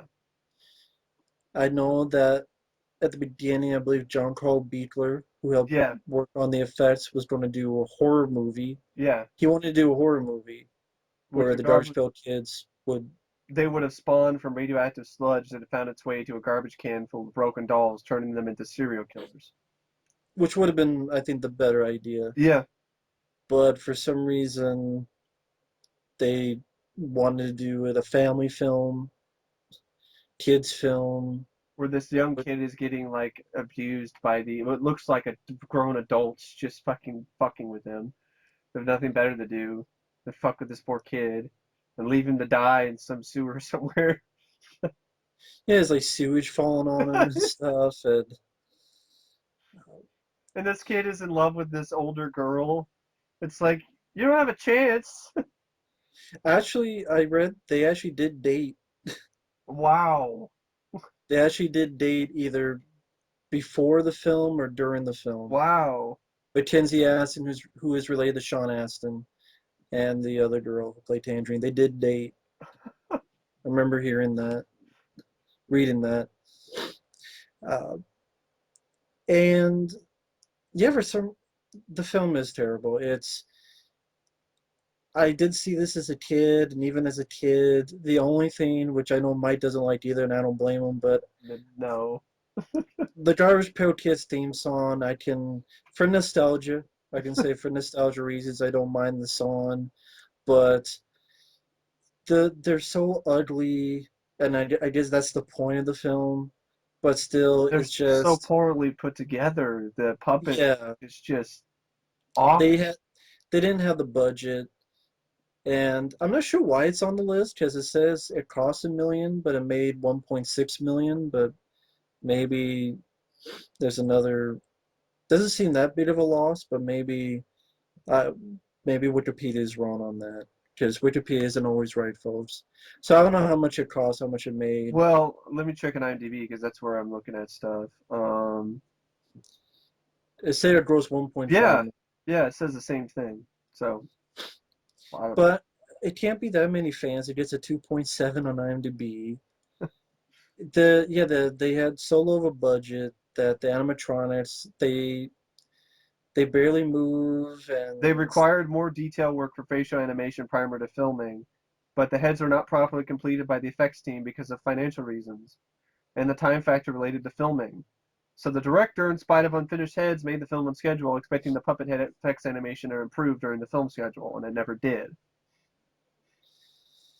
yeah, in the movie It's it's boring. You have this whole thing where the garbage pail kids or whatever are just they're obnoxious. They're not lovable. they sew Yeah. they sew for this fashion show, so they're pretty much uh, slaves. They're pretty much slave labor. It's child slave labor for the fashion show. They get arrested and sent to like this jail for like ugly people or some Like shit. if you're too crazy or too old or Or too too short ugly. or too ugly. You go to the prison for ugly people. I swear there was something like they were looking for friends Yeah, and they never they found them. never found them. So I like, are they dead? Was that for a sequel? I mean, Never happened. no, I'm sure they wanted a sequel. I'm sure they were thinking of it.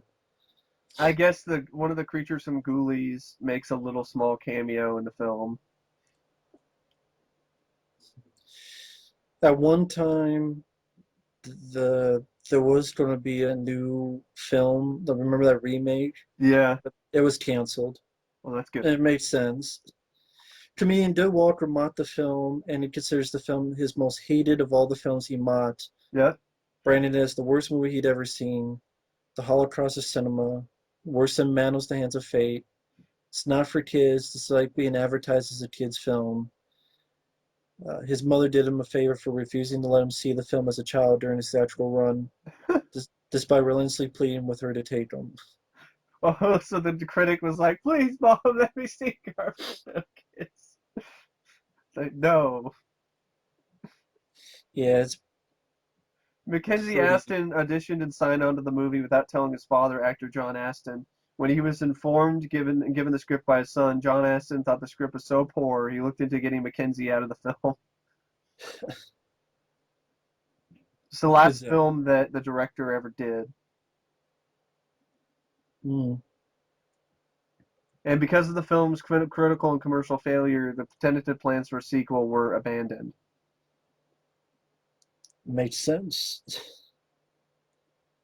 Yeah, I don't know much else to say about it. It is one of the worst things I've ever seen. It's not funny. It's Garbage. boring. It is, and it is. It's garbage. Enough said. Number 66 is The Last Castle. I've heard of this. I've never seen it. It's a 2001 film.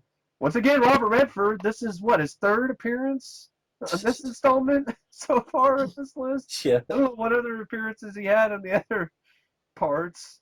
But yeah, it seems like he used to be a big draw, and then, well, that ended pretty fast. Exactly. Directed by Rod Lurie, it stars Robert Redford, James Gandolfini, and Mark Ruffalo. I've It's never like a seen prison this. film, I think.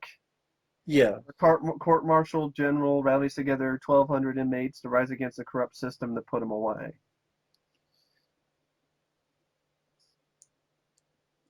I've It never seen costs it either, so. it cost 72 million and it made, let me double check, 18 million in the US, 27 million worldwide. Again, on a $72 million budget. I Definitely guess, a huge hit. yeah. I mean, such a big hit, such a huge hit, right? Robert Redford.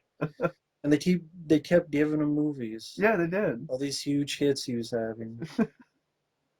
And it's like, I know he used to be like a big headliner, but, you know, sometimes maybe it's because of the pull that he had in Hollywood.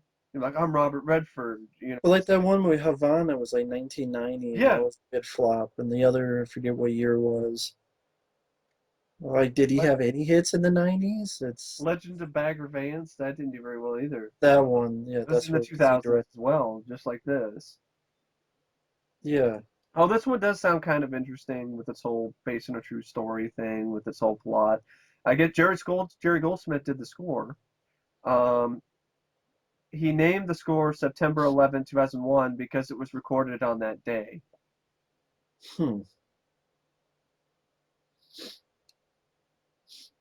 Huh. Again, I'm kind of curious because it has Mark Ruffalo in like an early sort of role before he had his big break. So, I might give it a look sometime. And it's got some decent reviews. It just didn't do well at all in the box office. So, I'd rather watch The Last Castle than the next film, number 65, Gods and Generals. Another film I've never seen. No desire to see this. 3 hours and 39 minutes.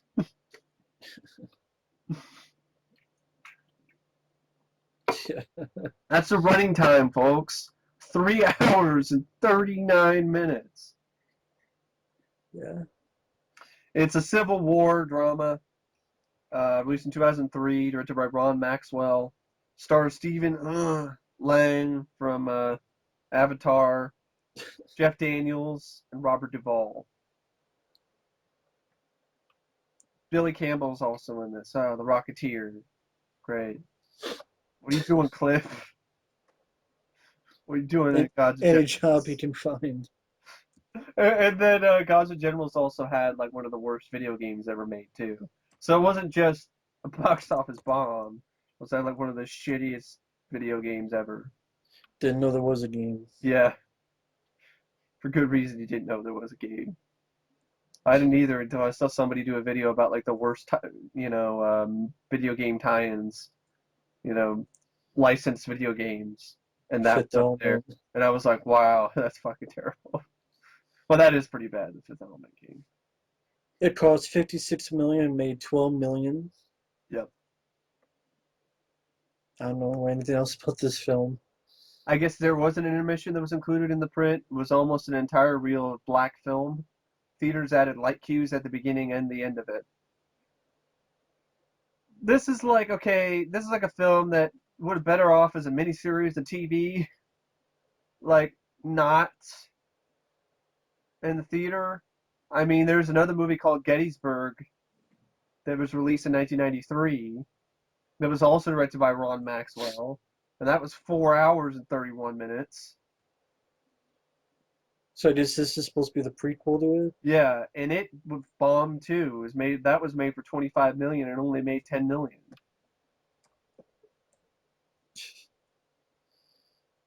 So I guess if Yeah. you love the Civil War, sit back, relax, I guess, for 38 hours. Watch. This is about the rise and fall of legendary war hero Thomas Stonewall Jackson. And the movie hit a stone wall at the It's box office. Number 6, I don't have anything to say about Gods of Joe. I haven't seen it, so it was just one of those things that it would have never been a hit. I don't think it should have been released in theaters because at this time in 2003, that immense amount of running time, no one wants to sit in the theater for that long. no. And epics like this had notoriously bombed at the box office. So Speaking of which, number 64, 1492, Conquest of Paradise, about Christopher Columbus's discovery of America. The Ridley Scott film that nobody remembers. For good reason. yeah, Ridley you, Scott did that? What? Ridley Scott? Yeah. this is after Black Rain and Thelma and Louise, timeline wise. Yeah. And the film he did after was that film White Squall, another film no one No one remembers. remembers. And this is another. Of course, we're being facetious here, folks. I mean, sarcastic. We're not like, oh, yeah, absolutely nobody remembers these movies. I'm pretty sure But there's how many some people talk? But okay, but how many times does White Squall or 1492 come up in conversation about Ridley Scott. compared to Black Rain or Thelma and Louise or Alien or Blade Runner or yes, even Prometheus? I can't think of very many times, so yeah. This is probably the first time in 10 years anyone on YouTube. This is probably the only time in the past year. Okay, let me be serious. The past year, someone has mentioned this movie on YouTube. That cost 47 million and made 7 million. There was another one, too, that was based on Christopher Columbus. It was also another bomb, I believe, and that had Marlon Brando in it, I think. This sounds familiar, but this one had Tom Selleck. Gerard Depardieu, Armand Assante. Oh no, is that the other one? I'm thinking that has Tom Selleck. I'm thinking of the other one. Yeah, that one has Tom Selleck. This is Frank Langella, Arnold Vosloo, Michael Wincott, Sigourney Weaver. Yeah, there's another one. It's not called 1492. It's called something else. Yeah. Uh, Now this one, yeah, okay. So it was his return with Sigourney Weaver after Alien as Queen Isabella. Yeah, Armand Assante, Gerard Depardieu. Depardieu.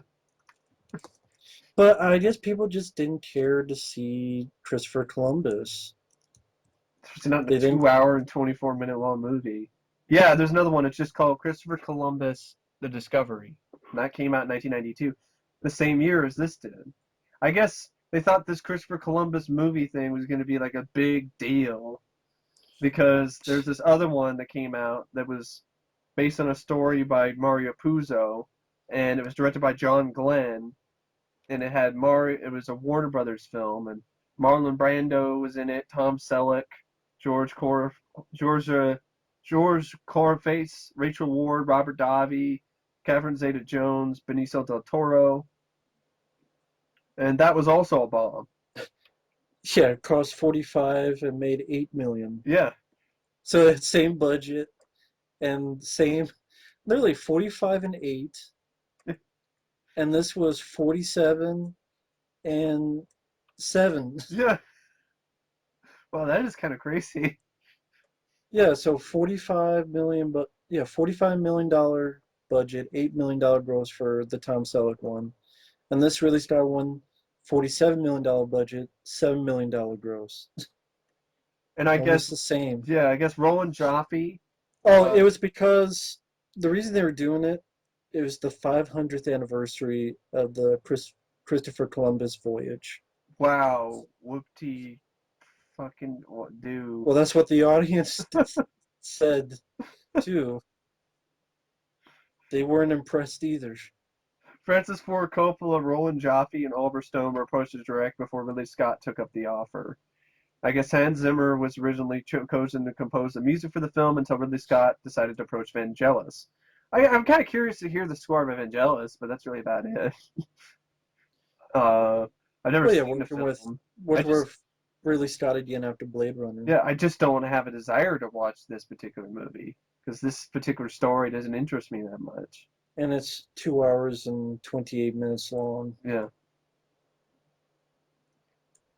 And here we go into another overlong period piece epic movie, number 63, Wyatt Earp, 1994, with Kevin Costner, directed by Lawrence Kasdan.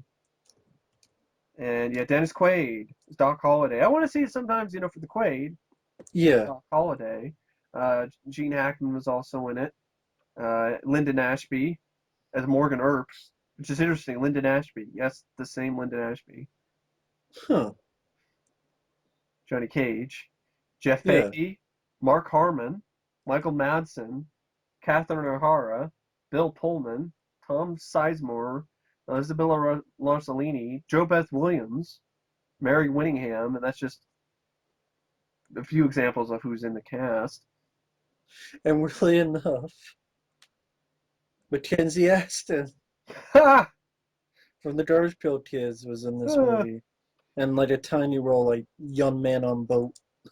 Well, But still, it's just maybe funny. if he wasn't in it, then maybe it would have been it's like the kiss of death.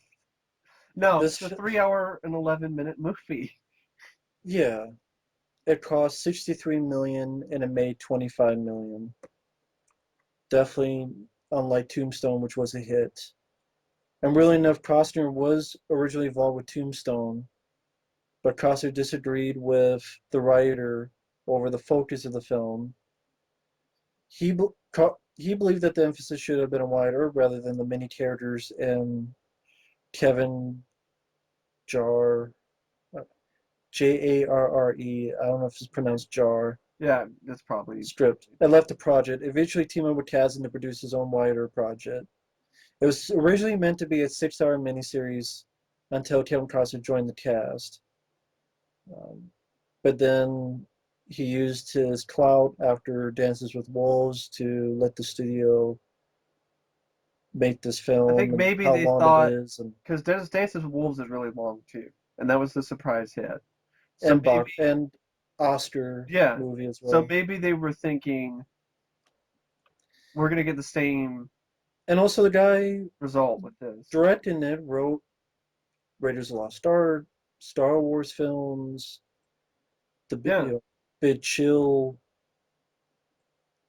these big films and or Oscar caliber films. this movie though completely damaged his career because it was a critical and commercial. Oh, they had worked together before on The Bodyguard because Lawrence Kasdan had written and Yeah, produced that, and that was a big hit. And they also done Silverado together I like that. I think that's a fun movie. Tombstone's 2 hours long as well, but it's not 3 hours, and in 10 minutes. it goes by at a fast pace for me. Tombstone is never boring for me personally. So, And the director would go on to do Dreamcatcher. well, that's great. It's another shitty movie, which Literally, that movie is literally shitty. Dennis Quaid lost over 30 pounds to play Doc Holliday, who suffered from tuberculosis. hmm. I'd be curious about it. I think I have it on VHS somewhere, maybe on DVD. Just to, I'd be curious to give it watch once for the cast. yeah. But that running time, dear God, Yeah, it's a pretty big running I got time. to get prepared for that. Just like another film that's going to be on this list, probably The Postman. Uh, the next one though, I think is very underrated. I disagree with a lot of criticisms that goes against it.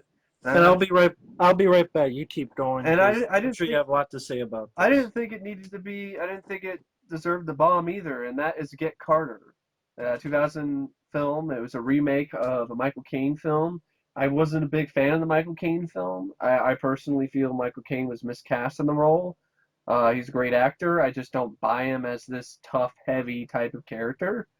And I think Stallone was perfectly cast, and this is a really underrated vehicle for Stallone to flex his acting muscles. I've always felt Stallone is an underrated actor anyway. And so in this, he's able to play a character who is both tough but is also vulnerable and has his own, his own fallacies and his own problems, and he's not afraid to put them out there. And I think the direction by Stephen Kay is actually pretty good. Um, the editing at times is kind of weird, but I think it works with the film. Uh, it's kind of herky jerky at spots. I mean, I would prefer it to not to be so much like that, but it kind of though gives the film a kind of art house sort of feel that kind of works in its favor. Um, I think it's got a great supporting cast. I mean, you got Miranda Richardson, Rachel Leigh Cook, John C. McGinley, Alan Cumming, and Mickey Rourke, who in this film actually, he kicks Stallone's ass, and it was nice. Stallone plays this heavy character. He's an enforcer, but he isn't perfect. He isn't a guy who's unstoppable. So it was nice to see Stallone play a character who could be beaten. He could be beaten physically as well as emotionally. So, and it's not really an action film. I think maybe that's what people might have expected with the movie. Like it's an action film, but that's not really. It's more of a thriller, and with some drama elements and a crime drama As well as action elements. elements too, like a few good chase scenes. It's a nice little Some little fisticuffs and stuff. fisticuffs with Mickey Rourke and Stallone. But some people might have thought with Stallone's name, like this is going to be like gunplay central, and that's really not what this is. So, I've did you mention how much it cost and no, such? not yet. I was just saying why I liked it. Yeah. Yeah, It go ahead. it cost 63 million and it made only 14 million in the US. This is the time when Stallone's career was on a downswing too. So, Yeah. and I don't know why it cost that much. That seems a bit much for this film. It doesn't really look like a movie that costs that much. Well, it depends like how much does Stallone get paid. Yeah, Usually got a lot of big paychecks. So if he got paid 10 or 15 million, that would have been a chunk. I wouldn't be surprised. yeah. I enjoy the film. I always have since I first saw the trailer way back when in 99, 2000, before it came out.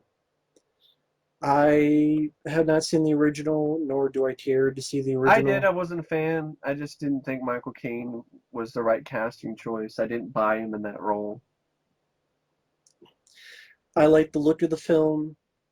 It wasn't Yeah, quite black and white, but it was filtered, but yeah. in a way that It I like the look. yeah, it makes it sort of an art house film. It's kind of hard.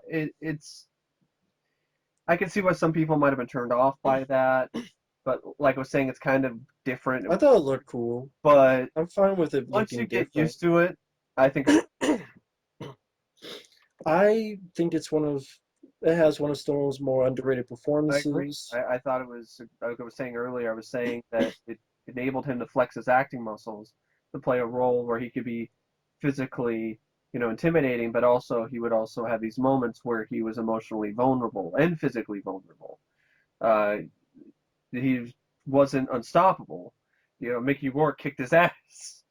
Yeah. So, I mean, that's something that I thought was a big step forward for Stallone to actually play a role like that, where I will like he's the payback to be more. yeah, I will like a little bit more, yeah, like at least punching him a few more times. yeah, It seemed to end too quick. yeah. That's really one of my only problems with it. I guess it I was thought that just, go ahead.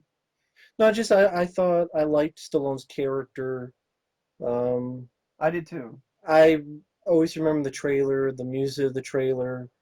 Uh, I can't hum it, but Yeah, I can hear it in my head.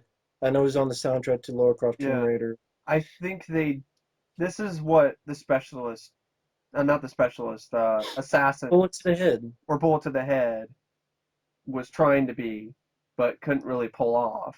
Assassins had the same sort of character who's, you know, Yeah, yeah. I say I like it more than both of them. yeah, And I do too. I like Assassins more than Bullet to the Head. You also do I, even with Assassin's problems. But I liked his character. I liked the dialogue. I like Mickey Rourke. Nice to see him return to movies. I guess they were reluctant. The franchise pictures were reluctant to cast Mickey Rourke because, in light of his troubled past as a Hollywood bad boy, friend Sylvester Stallone, who put Rourke up for the role, guaranteed a portion of his salary. So if Rourke did cause any delays or problems, the production would be covered. Rourke turned up every day on time and was a complete professional. His work impressed the franchise enough that they hired him shortly after for their next film, The Pledge. And then later on was Stallone in The Expendables. Yeah. I I liked some of the dialogue. Well, you're the bad brother, remember? And Stallone's like, yeah, I know what I am. Like, so I think Yeah, Stallone really pulled it off. he did. He was great. And I liked his little fight in the elevator. Yeah. Kicks John Um, C. McGinley's ass, has a very crowd pleasing moment. I liked his work with Michael Caine, which they're reteaming from the soccer film Victory. Yeah. What was the line Michael Caine says? Like, revenge doesn't work, or it doesn't. God, I forgot the It actual. might be in the quotes. Revenge doesn't solve everything. And Stone goes, sure it does. Yeah. I'm like, shit. Imagine if he was Batman with Michael Caine as the butler. I Just that, honestly sure it thought, I does. always thought Like that Frank Miller. if you did like Frank Miller's Batman, I did have this in, I did envision I Stallone. remember you mentioned this before to me. I don't know if it was a video or if It it was was like just us just talking.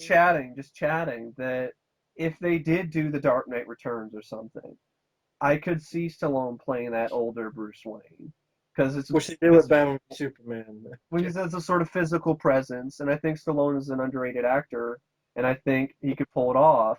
And I know people might laugh at it at first, but if he was given the opportunity and the chance, I think he could deliver a pretty damn impressive performance. He could do the whole brooding thing, and so on. And he definitely has a physical presence now. I mean, that's for sure. I mean, with Stallone is definitely intimidating in this. Like who do you think you're fucking with? Stuff like that. But he also has this other side. Where he has with the girl. That was something that Didn't Frank Miller at one time mention Stallone? I think maybe one time I think I swear maybe he did, or someone did. I swear it was Frank Miller. Could be wrong. because yeah, But it was a nice I change think of that's pace for Stallone to see him in a role like this, where it was not the type of role you usually saw Stallone in, and I guess maybe that was a turnoff for some people.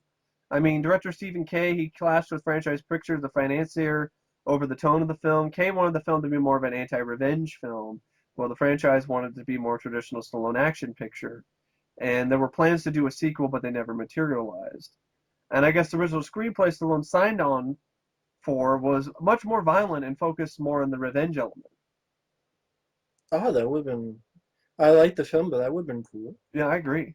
Maybe that would have people would like it more if it was that. It would have satisfied more people because it had more action in it. But I love the character. I just Yeah, really liked the character in the film, and I thought the rest of the cast did fine. Jack Carter is And a great character. yeah, and on a quick side note, yeah, here's the quote I was talking about. This is around 2000, after 2006.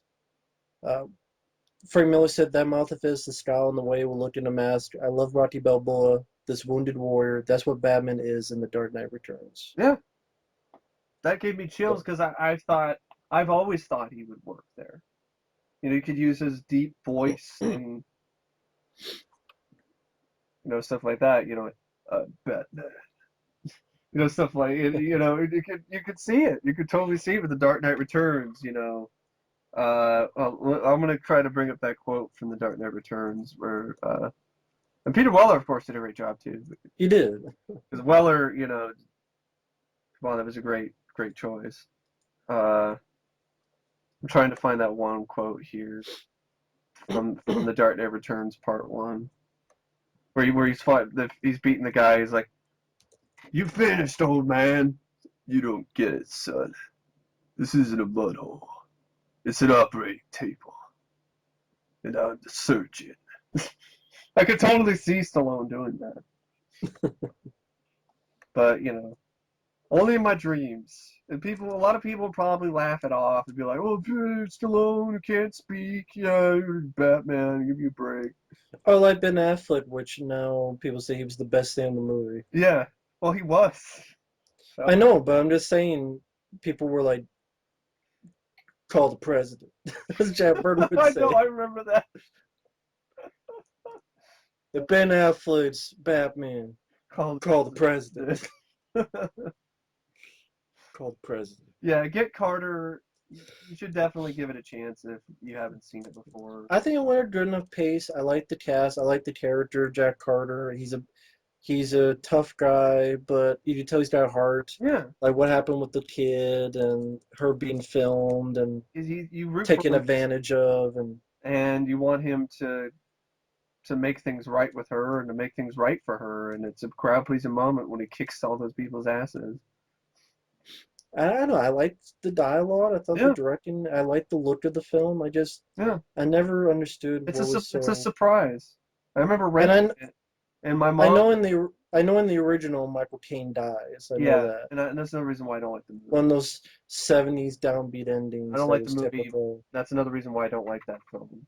But Well, yeah, I think it's underrated remake. I think it's underrated Stallone film, and great performance by Stallone. yeah. Directed. I like the script. It's a film that I rented from the Hollywood Video when it was still there, or Blockbuster, and I watched it with my mom, and we were both surprised by the film. We both liked it. Mom's like, "I never heard of this one, Hmm. before," and I'm like, "Yeah, well, I didn't either." And so I was like, "What is this Yeah. Stallone movie?" And I even like his look in the film too, with the goatee Yeah. and everything. Yeah, it's one of my favorites that he's done, and I like to root for the underdog, so that's another thing. He kind of had that look for the first Expendables, Yeah, right? yeah, Which was his best look and best movie yeah, of those films. yeah. The next one I've never seen, but yeah, another one of those war dramas. Uh, Al Pacino, Revolution, Revolution. 1985 film directed by Hugh Hudson. Donald Sutherland was also in this, as well as Natasha Kinski. Another tough sell, and this was a huge bomb. Yeah, apparently a $28 million budget and only made 350 some thousand. God, wow. Also, a lot of critics didn't like it. I've never seen the film. I haven't either. I remember, Seems like an I'm, interesting casting choice. yeah, I guess they thought, I've heard that Al Pacino's not good in the film or that he was miscast. And Robert Duvall, Harrison Ford, Richard Gere, Dustin Hoffman, and Sam Shepard were all considered for the lead male role, which was then given to Al Pacino. The film was directed by, on. Go ahead. no, I was just saying it was directed by the guy who did Chariots of Fire and Yeah. Greystoke before this. The film on its release was the biggest and most expensive box office disaster in British film history. It was almost single-handedly responsible for a decade-long financial crisis in the industry after the massive losses scared off city city financing for British films for years to come. Wow. I guess Al Pacino was sick with pneumonia during much of the production. I would not mind picking up the DVD because apparently there's a special feature saying a conversation with Pacino and Hudson discussing the film being rushed for a U.S. Christmas release, being trashed by the critics, and other issues relating to making and releasing Revolution. Yeah, that would be interesting. And there's a 2009 director's cut version that Which is that DVD, was re-edited by Hugh Hudson. It features newly recorded added-on narration by Al Pacino, which is supposed to be included with the original release of the film. The new version also has a different ending and has deleted about 10 minutes of footage from the original version of the film. Hmm. Purportedly, the post-production of this picture was expedited into theatrical release for the North American Christmas season.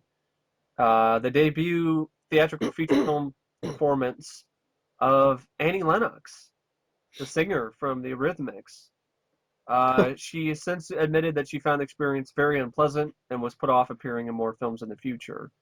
And she was actually dubbed by someone else when her character sings a song near the end of the film, which is ironic.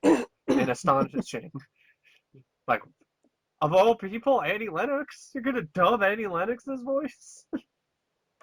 Yeah, it's like, why cast in the first place? This is actor Al Pacino's final film for 4 years until Sea of Love. Pacino took the hiatus due to how big of a flop this film was. Mm. Haven't Hmm. seen it. Kind of curious. I do have a fun story about it because I thought I found it on VHS one time for like really cheap, and I forgot to check the tape.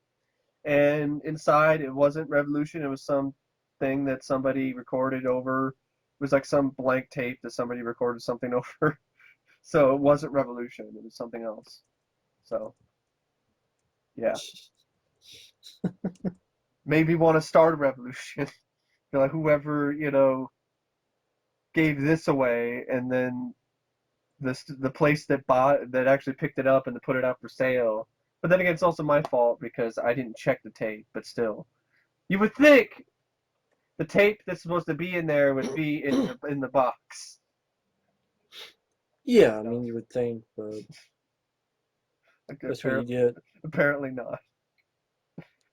But number 60 is another notorious flop. One from the Heart, 1981 film that Francis Ford Coppola like really, really, really wanted to do, and he ended up bankrupting his entire studio in the process. Yeah, apparently it cost 26 million and only made 630,000, which in 1982 was definitely a big flop. 1981, I think. Yeah. Yeah. Frederick Forrest is in it. Terry Garr, Raul Julia, Natasha Kinski, Harry Dean Stanton, Rebecca De Mornay, and yeah, the title, the extraordinary cost of the production of this film would lead to director Francis Ford Coppola's declaring bankruptcy. Originally intended as a small film after the enormous costs, pressures, and production problems of Apocalypse Now, One for the Heart rapidly ballooned from a projected budget of $2 million to over $25 million. Coppola has stated that the films he made during the rest of the 1980s and most of the 1990s, such as The Outsiders, The Cotton Club, The Godfather Part 3, Jack, and The Rainmaker, were done to pay off the debts incurred by the production of One from the Heart. It was the only picture that he directed that was filmed at his Zoetrope Studios. This is Rebecca De Mornay's first film, and rather than shooting on location, this is why costs ballooned. Director Francis Ford Coppola insisted on building sets to add to the artificiality of the proscenium. Set construction proceeded to such an extent that a replica of Las Vegas's McCarran Airport, complete with a jetway and jet airliner built from the nose section of a crashed plane, was built and used for the penultimate scene. The sets for the film consumed the entirety of a soundstage at Coppola's recently acquired American Zoetrope studio because of the maze of wiring and flammable scrims, backdrops, and other materials. Production designer Dean Tabarlis half-jokingly referred to the Vegas Strip sets, the centerpiece of the film, as a fire trap, saying it caused him to have nightmares about fires during the film's production. In order to make signs for the miniature Las Vegas scenes work, neon artists Larry and Albright and Bill Connican needed to develop a process for making the neon signs where the tubing was 2 millimeters in diameter. By comparison, most neon signage is between 10 millimeters and 18 millimeters, where most of the tubing in the Las Vegas Strip is 15 millimeters. Custom glass blowing burners, electrodes, and other hardware needed to be fabricated from scratch. Amazingly, though, many of the pieces produced still work today. Hmm. I guess Harry Dean Stanton and Rebecca De Mornay were a real-life couple at the time of filming. And so yeah, this is a musical. No business being $25 million. No business costing that much. $27 million to make. And yeah, it was critically panned. I guess it's gotten a fan following after the fact. I haven't seen it. Most musicals aren't really my thing, although I do like Streets of Fire. So it seems like that kind of fantasy side of thing is kind of what this is. So I might be kind of interested in it. But yeah, I don't know what to say except damn, like that's just a lot of money to spend and blow on a musical. Haven't seen it, can't say much about it. And the main reason why is all that craziness. Just build an entire airport or some shit on the set. Now, the next film I do enjoy, and it's the 1995 film Jade, so directed by William Friedkin. I saw this for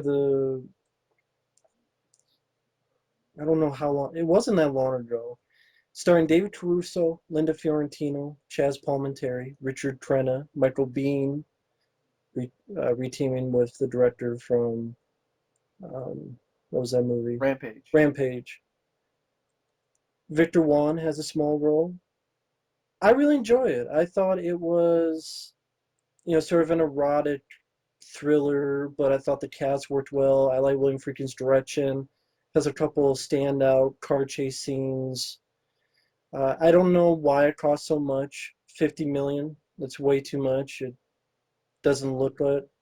I don't know if they just spoiled themselves. What? It did not look like it cost 50 million, but it only made $9 million. I thought the car chases were fantastic. I know some people make fun of it because it's not realistic. I thought they were fun to watch, so I don't care. I think David Caruso did a great job. I like him as an actor. I like the director's cut ending more Mm-hmm. because in the theatrical cut, it's like they get away with murder, but in the director's cut, David Caruso's listening and walks in, and more of a positive ending. I know it was written by Joe Esterhaus, but William Friedkin rewrote most of it. So Esterhaus wanted some money. He claimed Paramount settled by giving him a blind script deal worth $2 to $4 million. I believe William Friedkin, this was the favorite film he's made Oh, that's cool. of the films he's done. He admitted that the critical financial disaster he felt contained some of his best work. He felt he had let down the actors, the studio, and most of all his wife Sherry, who was the executive of Paramount, and he went into a deep funk about it. The unrated director's cut was on VHS, but because of crappy sales, they never put it on DVD or Blu-ray. So It is that's on why Amazon. It is on Amazon Prime, though. I guess you could buy a digital copy of the director's cut, but yeah, I, I guess sometimes it's shown on cable. it seems like there's a That lot cut. of different actors that were approached to play some of these roles.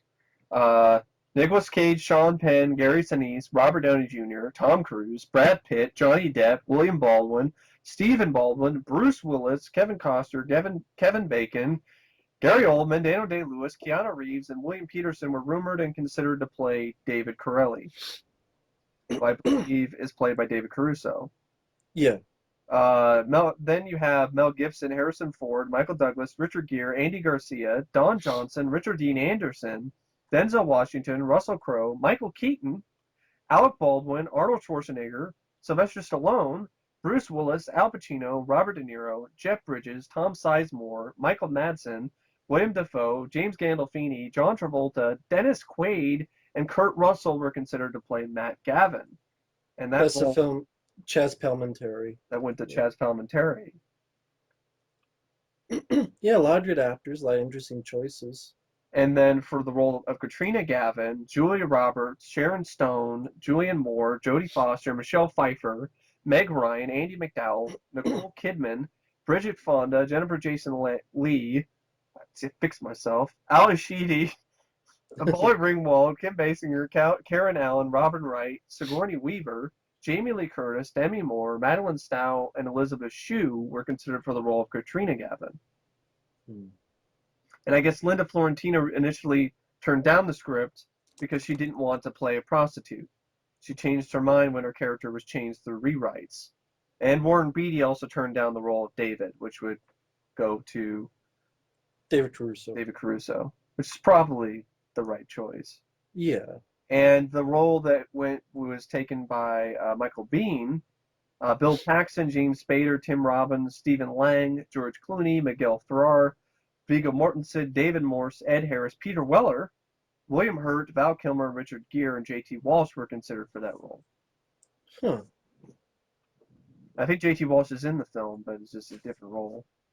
Or he was considered to play the governor, but maybe he wasn't in it. I think that's the Richard Crenna role. Yeah, he was The considered to governor. play the governor, but they went with Richard Crenna. I want to see it because I liked your review, and I've always liked the trailer, so I haven't seen it yet, so I can't really say anything about the film itself. But it does sound like an interesting movie. It sounds like a much better erotic thriller than, for example, Basic Instinct, or the sequel that's Yeah. later on this list. Yeah, a lot of people get mad for that. But But yeah, I liked it more than Basic Instinct, I will admit. I like David Caruso as an actor. I like him in Session 9. I like him on TV. He's done. I really liked him in the role. I thought he carried the film. And the rest of the cast worked fine. And yeah, definitely, if you can find the director's cut, I would suggest that because I like the sounds like a addition to hard the ending better. R too. Sounds like when you do see like the Hatchet murder stuff. It's a pretty bloody aftermath and stuff like that. Yeah, the aftermath, yeah. The next one, Jason Statham and his string of flops and his association with one of the worst directors of all time, Ooey Ooey Bowl. In the Name of the King, a Dungeon Siege Tale. Yeah, which I don't know how he got this money. I don't He know. must have stolen it. He cost about 60 million and made about 4 Shit. million Holy shit. in the US. That does not look like it's a $60 million film. I don't know, maybe he lied or maybe he went in here and No, changed this. no, he probably pocketed like 58 million himself. But folks, this is the cast. Jason Statham. You got John Rhys Davies. You got Ron Perlman. You got Matthew Lillard, Ray Liotta, Burt Reynolds, Kristanna Loken, Lily Sobieski. I mean, you got Sala from Indiana Jones. You got Ron Perlman, Yeah. Hellboy himself. You got Ray Liotta. You got Burt Reynolds. Burt is in this? Yeah, Burt Reynolds as the Jeez. king. I think he's the dad of Jason Statham. Shit. Wow, Matthew Lillard. Yeah. Hell of a cast. I guess that's maybe where the money went to. I Try and guess get all these so. people on there. I guess they tried to get Jessica Alba to play the role that was taken by Claire Ferrari. And Kevin Smith and Juliette Lewis were filming Catch and Release on an adjoining set. And they came to visit the set. And Burt Reynolds saw them steal 2 boxes of Krispy Kreme donuts. That's like the best thing about this movie I could think of. Right? Because there's that story. Can you imagine that? Wow. I wish I could have seen that live, on the set when that happened. Kevin Smith and Juliette Lewis. Kevin Smith is just like, Krispy Kremes. Someone should ask him that the next Q&A. Did you steal Crispin? Or kind of like that guy, Beverly Hills, the one that Beverly Hills Cop. Were you the one who wrecked the buffet? And Yeah. were you Kevin Smith the one who stole the Krispy Kreme donuts from The set of Dungeon Siege. In the Name of a King. Dungeon Siege. Oh my where was that God. filmed? In the Name of the King. Huh. I can just imagine Burt Reynolds. See, this is old Burt Reynolds too. Cantankerous Burt Reynolds. If he just sees them, hey, what? Hey, what are you doing? You're stealing those donuts. What are you gonna do about it, old man? And yeah, the film sucks. It totally does. I mean, if we're talking about stealing donuts from the set, that's the best thing about the movie. I guess during production, Bowl sponsored a charity visit to the set. Guests got to see behind the scenes work, and proceeds were donated to a children's hospital. But reportedly, Ray Liotta was extremely upset by it. In future interviews, he talked about how crazy Bowl was for allowing so many spectators on set. Script development took over a year. In the end, Doug Taylor rewrote 80% of the script because the original story was considered too reminiscent of The Rings. Production of the computer-generated imagery in the movie was so convoluted and problematic that Uwe Boll claims he had to fire several different CGI providers who outsourced their jobs to lower-quality providers who work for less money. Almost said less monkey, which I don't know why. Maybe because this movie's monkey business. While filming Because that's who did the effects, monkeys. while filming an That's what they were sold to. it looks like it, doesn't it? Outsourced to monkeys. While filming an outdoor fight scene, Burt Reynolds grew overheated in his armored costume and became unconscious, and he fell from the platform the duel was being filmed on. Reynolds claimed this is the only time in his career they had to miss a day of filming due to sickness or injury. And I guess I think Burt Reynolds just faked it. He doesn't want to be on the set of this shitty movie anymore. He was like, I need a break, and then I need a drink. Kevin Costner was offered the lead role. Uwe Boll claims Costner wasn't interested in filming a large-scale action film, and instead offered Boll the opportunity to direct the project he was working on at the time, Mr. Brooks, but Boll turned it down. Uwe Boll claims that the 156-minute director's cut of the film is not, in fact, the complete version of the film. Fucking 156? Boll claims that an unreleased 3-hour version of the movie was created that featured more scenes of character development. Oh my god. A day of filming was lost due to heavy fog. Some of the forest terrain and mountaintops could only be accessed via helicopter, and on a particularly foggy day, Uwe Boll and a part of his crew were literally stranded on the mountain for over 2 hours because the helicopter wouldn't take off. Should have just left him on the mountain. And we wouldn't have any more shit movies by Uwe Boll. It was filmed in 2005, but it wasn't released until 2 years later. In 2007. Need I say more?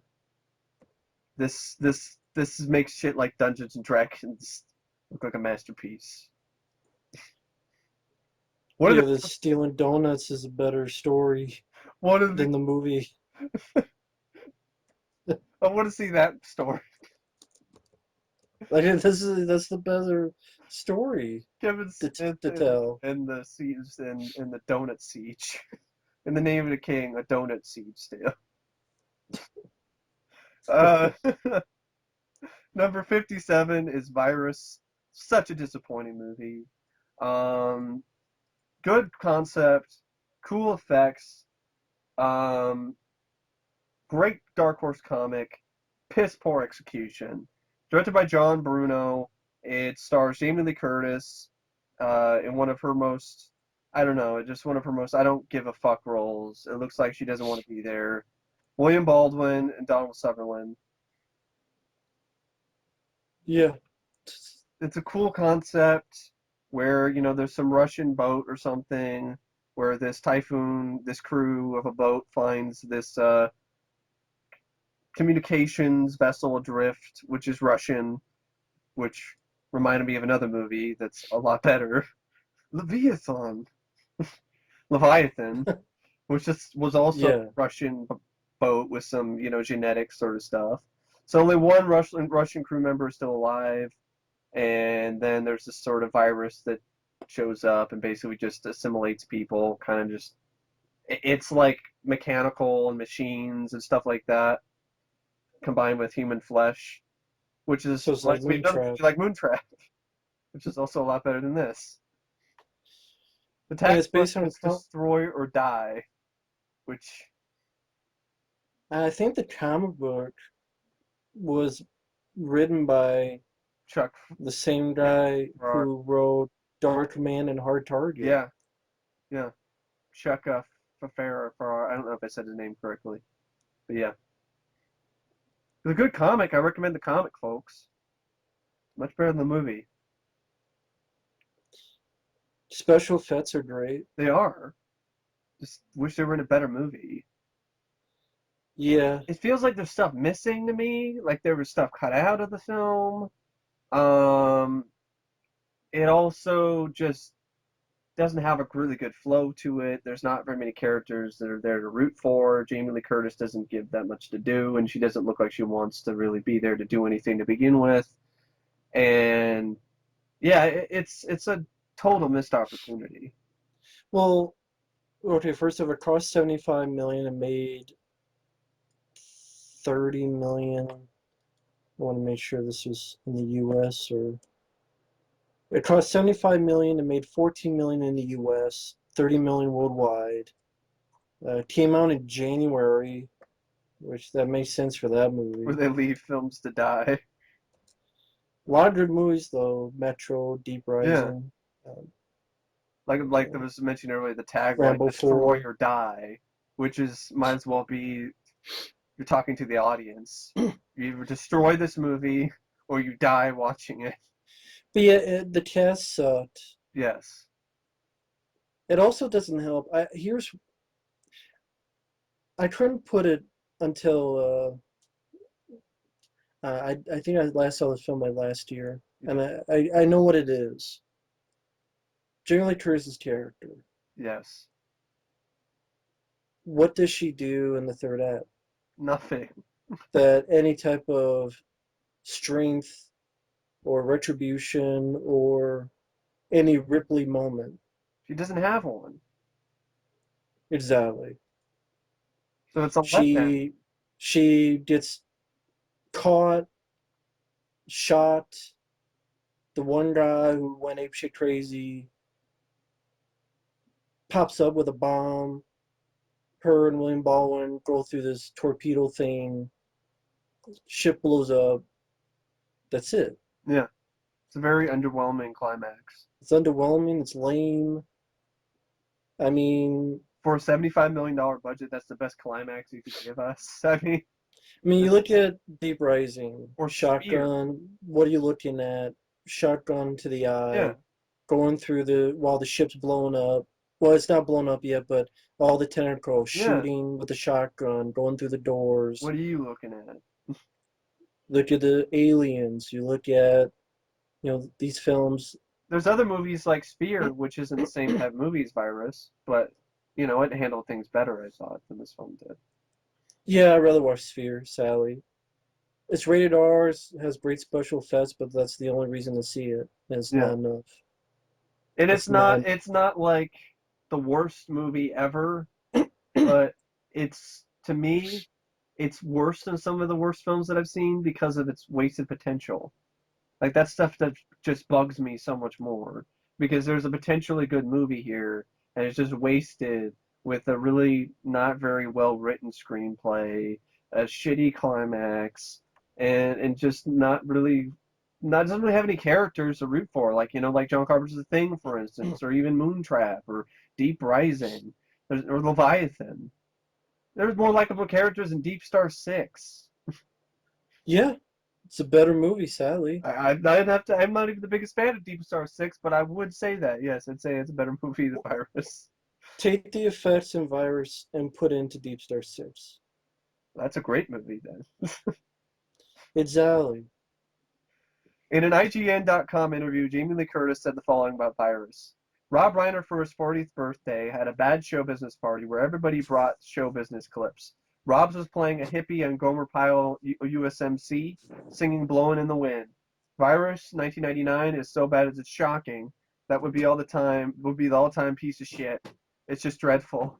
That's the only good reason to be in bad movies. Then when your friends have bad movies, you could say, ah, I've got the best one. I'm bringing Virus. I love how Jamie Lee Curtis is at least, you know, she's got a Yeah. sense of humor about it. So I don't think anyone would be like, man, I loved you with Virus. Can you just imagine the look on her face? Like, okay, yeah, all right. I Thank don't think she you. has to worry about that. Yeah, check it out for the effects, but that's really about it. Or someone just make a YouTube clip of all the effects and just watch that. Yeah, just do that. It's too bad. Do a remake. I'd be up for a remake. Do it right. Yeah. Or a video game. Because it also has sort of the Dead Space kind of sort of vibe at times too. So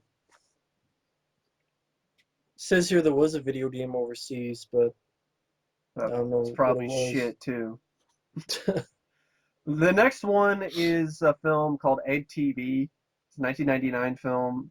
I saw it once. It was like harmless. It was like, meh, okay, I didn't take it or leave it. Kind of The, one of the more forgettable Ron Howard films. the Truman Show Part 2. Yeah, really, that's what it is. It's basically we want to do the Truman Show, but not the Truman Show, but we still want to do the Truman Show. So here's EdTV. It cost 80 million and it made 22 million in the US. I don't why 80 million for EdTV? Where the fuck did that budget go? $80 million budget for EdTV of all things. I mean, Matthew McConaughey wasn't super big at that time, so it's not like they paid him like Right. ridiculously huge amounts of money. Jenna Elfman didn't really require that big of a paycheck. Well, Woody Harrelson, Dennis Hopper, like who in the cast? It must not have been the cast. It must have been Reshoots or something or whatever. That's crazy. splurging.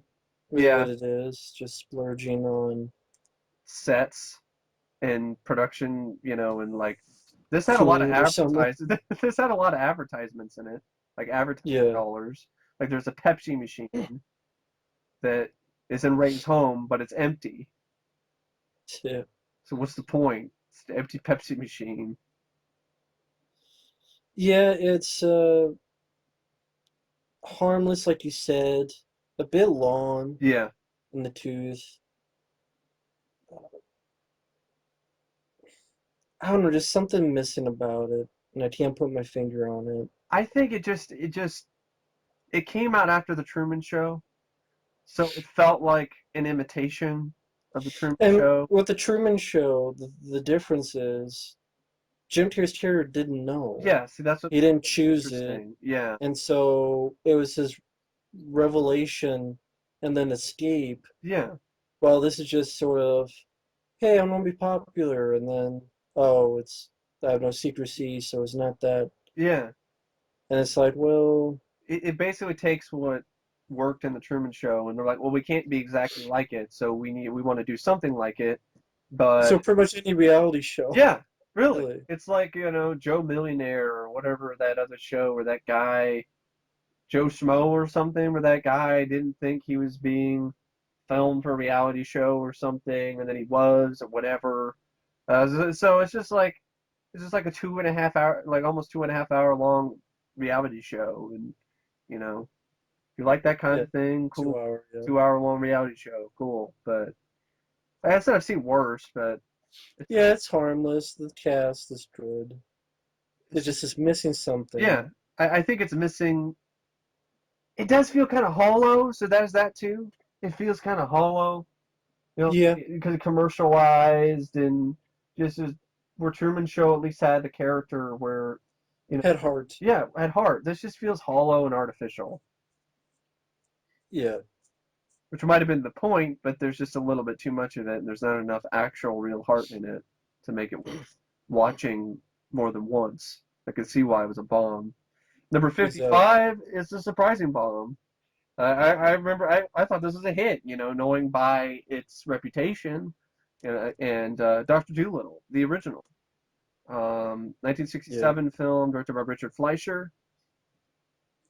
Isn't it the same director who would go on? Yeah, he did Conan the Destroyer, in Amityville 3D, and Red Sonja.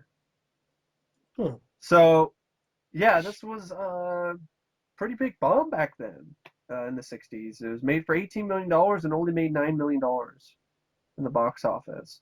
Although it has gotten a nice following after its release so many years ago. The Yeah. film's critical and commercial failure effectively ended Rex Harrison's career as a leading man on screen. And I guess they wanted to do this because the 20th Century Fox wanted to duplicate its earlier success of The Sound of Music by producing three expensive large-scale musicals over the period of 3 years. Star in 1968 and Hello Dolly in 1969 being the others. All were released amidst massive pre-release publicity, and all lost equally massive amounts of money for the studio. The result was that several top studio executives lost their jobs, and the studio itself went into such dire financial straits that it only produced one picture for the calendar year of 1970. In truth, it would never recoup its losses until a highly successful theatrical reissue of The Sound of Music in early 1973. I guess Rex Harrison behaved so badly on set that he was nicknamed Tyrannosaurus Rex.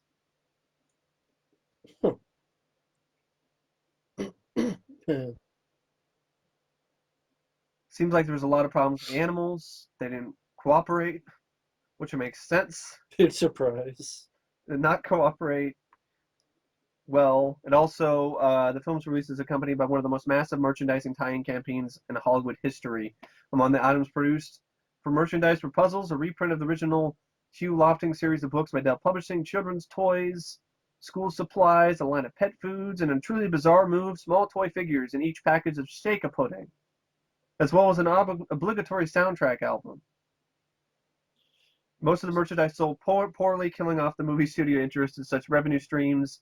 And 10 years later, this attitude allowed George Lucas to easily buy the merchandising rights for Star Wars and profit spectacularly.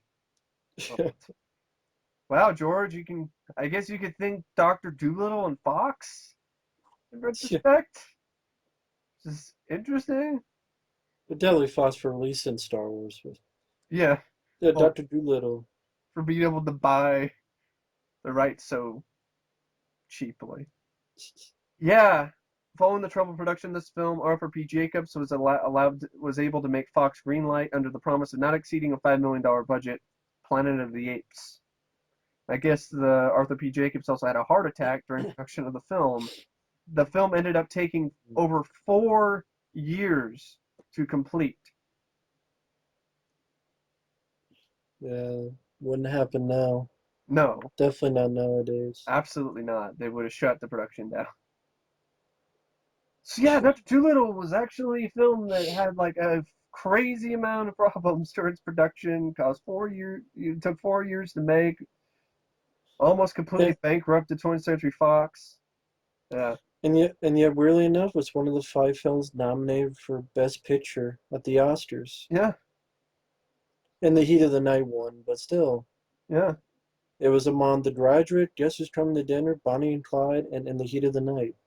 I haven't seen Dr. Dolittle, the original, but it's still an interesting story. It's an interesting behind-the-scenes tale. And wow, Fox was like literally like inches away from like. Isn't that funny though? I'm laughing. Yeah. You have a film that was nominated for an Oscar and bombs. Yeah. But then you have an Eddie Murphy film with farts that's a hit. Yeah. With animal farting and it's a hit. Yeah. Yeah. It's like that film's not going to be nominated for a Best Picture Oscar, but it wasn't this big flop that ruined the star's career. No. So it's a weird dynamic. Yeah. You can make a film good enough to be nominated for an Oscar, but it don't matter. If you make a film with a fart. Yeah, it doesn't have enough farts. And Eddie Murphy. It needed more animal farts. That no one remembers now. It's going to be a hit. The next one is a film, speaking of film nobody remembers. Instinct. Yeah. A 1999 film directed by John Turteltaub, released and it stars Anthony Hopkins and Cuba Gooding Jr., as well as Donald Sutherland. I've heard of it, but I've never seen of it. Never seen it. It's a film that has Anthony Hopkins playing some guy who was left in the jungle and then becomes like Tarzan or something, like a wild man. Yeah, he was anthropologist, and he was studying, and he was later found. He had killed some park rangers, sent to prison, and two of the engineers trying to sort of get through to him, and it's a very boring movie. It cost $80 million. Again, with the ridiculous amount of money for movies that I have no idea where that money went. No idea. And it made $34 million. It's 2 hours and 6 minutes long. Wow. It's way too long. It's boring. It's tedious. It's slow. It's it goes nowhere. The director, John Turteltaub, I mean, Cool Runnings is better. It National is. Treasure, Sorcerer's Apprentice, Phenomenon, even fucking Three Ninjas Yeah, is better. yeah, it is. Disney's the Kid, I'd rather watch more. Yeah, I mean, this is, of the films I've sounds seen like of it. his, I would say his worst movie. You probably say it deserves to be forgotten about. Deserves a status as a Yes. forgotten film. Just there's nothing to it. It's Anthony Hopkins trying to do another, you know, fucking Hannibal Yeah, Lecter, but a little bit, but not evil, but still trying to do that snarling yeah. thing. Children Jr. wasted, nothing role. It's boring, it's tedious, it's And slow, it's nothing. inexplicably gets a 6.5 out of 10 on IMDb for some reason. I High don't rating. get why. They can feel free to explain why they love it in the comments. Feel free. I won't get mad. Feel Yeah, free. exactly. Sean Connery was originally offered the role of Ethan Powell. Of course, went to Anthony Hopkins. Hmm. Missy Lance, I guess she was so disturbed by the onset intensity of the film that she asked to be removed from the production. Hmm. I guess none of that intensity showed up in the film itself. I haven't seen it. I just remember the trailers, and it just didn't really look like much of a movie to me, so I didn't bother watching it. Yeah. Number 53, The Out of Towners, comedy, 1999 comedy. Wow, there's a lot of bombs from that year. Yeah. It is directed by Sam Wiseman, based on a Neil Simon screenplay, because it's a remake of an older film. It stars Steve Martin and Goldie Hawn, as well as John Cleese. He's also in it. Uh, I haven't seen. I think I saw parts of it. I don't think I've seen the film all the way through. I've never seen the original because I can't really compare the two. I like Steve Martin and Goldie Hawn. I would probably say I liked House Sitter more than this. And even that wasn't really that great. That was kind of disappointing considering the two actors. Steve Martin and Goldie Hawn. Yeah. I remember this just not being very good. Like there were some moments that were kind of funny, but it just wasn't really consistent. And yeah, $40 million budget, $40,000, $40 million budget, and only made about 28 million in the U.S. So didn't do too well. Yeah, I barely remember the film. I remember the original with Jack Lemmon. I know him and Sandy Dennis sort of play those roles more serious, and this Yeah, was much more overtly comic. yeah. But I don't remember much about the film, so I can't say much of anything. This is the I don't know second. where the money went Yeah, to. this is the second of two Neil Simon written films starring Goldie Hawn. The first was Seems Like Old Times with Chevy Chase. I've seen that one. I didn't mind that. I'd probably say I like that more than this. Um, yeah, I don't know what else to say about it. It's been so long since I've seen it, so I can't really say Just go much watch else. Planes, Trains, and Automobiles Yes. The next instead. one, oh, I definitely rather watch The Out of Towners than this. This is a fucking train wreck of epic proportions. One of the Maybe worst. maybe have this the last one Yeah, we'll do tonight. this the last one for tonight because we don't want to get burned out. Catwoman, one of the Yeah, worst comic book films I've ever seen. 2004 film, directed by Pitoff. Might as well be Fuck Off. Should sheet be his off. name. Shit off. Just full Get of sheets. and get this shit off my screen. Stars Halle Berry, Benjamin Bratt, Sharon Stone, Alex Borstein from EdTV. I guess she couldn't get any other roles. And yeah, $100 million budget. Not a typo. I'm not making that up. $100 million budget. Let's put this in perspective here, folks. Let's see the previous Batman films that came out before this. Okay, Batman, this is a spin-off of Batman characters, okay? So, Batman 89 only cost 35 million. Even if you adjust it to inflation, it does not equal $100 million. Batman Returns, which had Catwoman in it, the best Catwoman to date, if you ask me, Michelle Pfeiffer, Yeah. which this film is kind of the spawn of some stagnating project, which they were trying to do with Michelle Pfeiffer, but never really came to be. Batman Returns cost $80 million. So, okay, you could kind of see, okay, adjusted inflation might be close to $80 million. All right, okay. All right. Yeah. But that makes it's Batman Returns. You know, it's a sequel to Batman, which is an enormous hit. Catwoman, the spinoff, is just a random spinoff that has nothing to do, for example, the Christopher Nolan films. There's no connection to those. It has no connection to those whatsoever. So it's not like it's connected to those films. It's just in Right. some weird universe of its own. Well, this was before Nolan's films because Batman Begins Oh was yeah, it was. Oh, I 2005. forgot. Yeah, it was before that.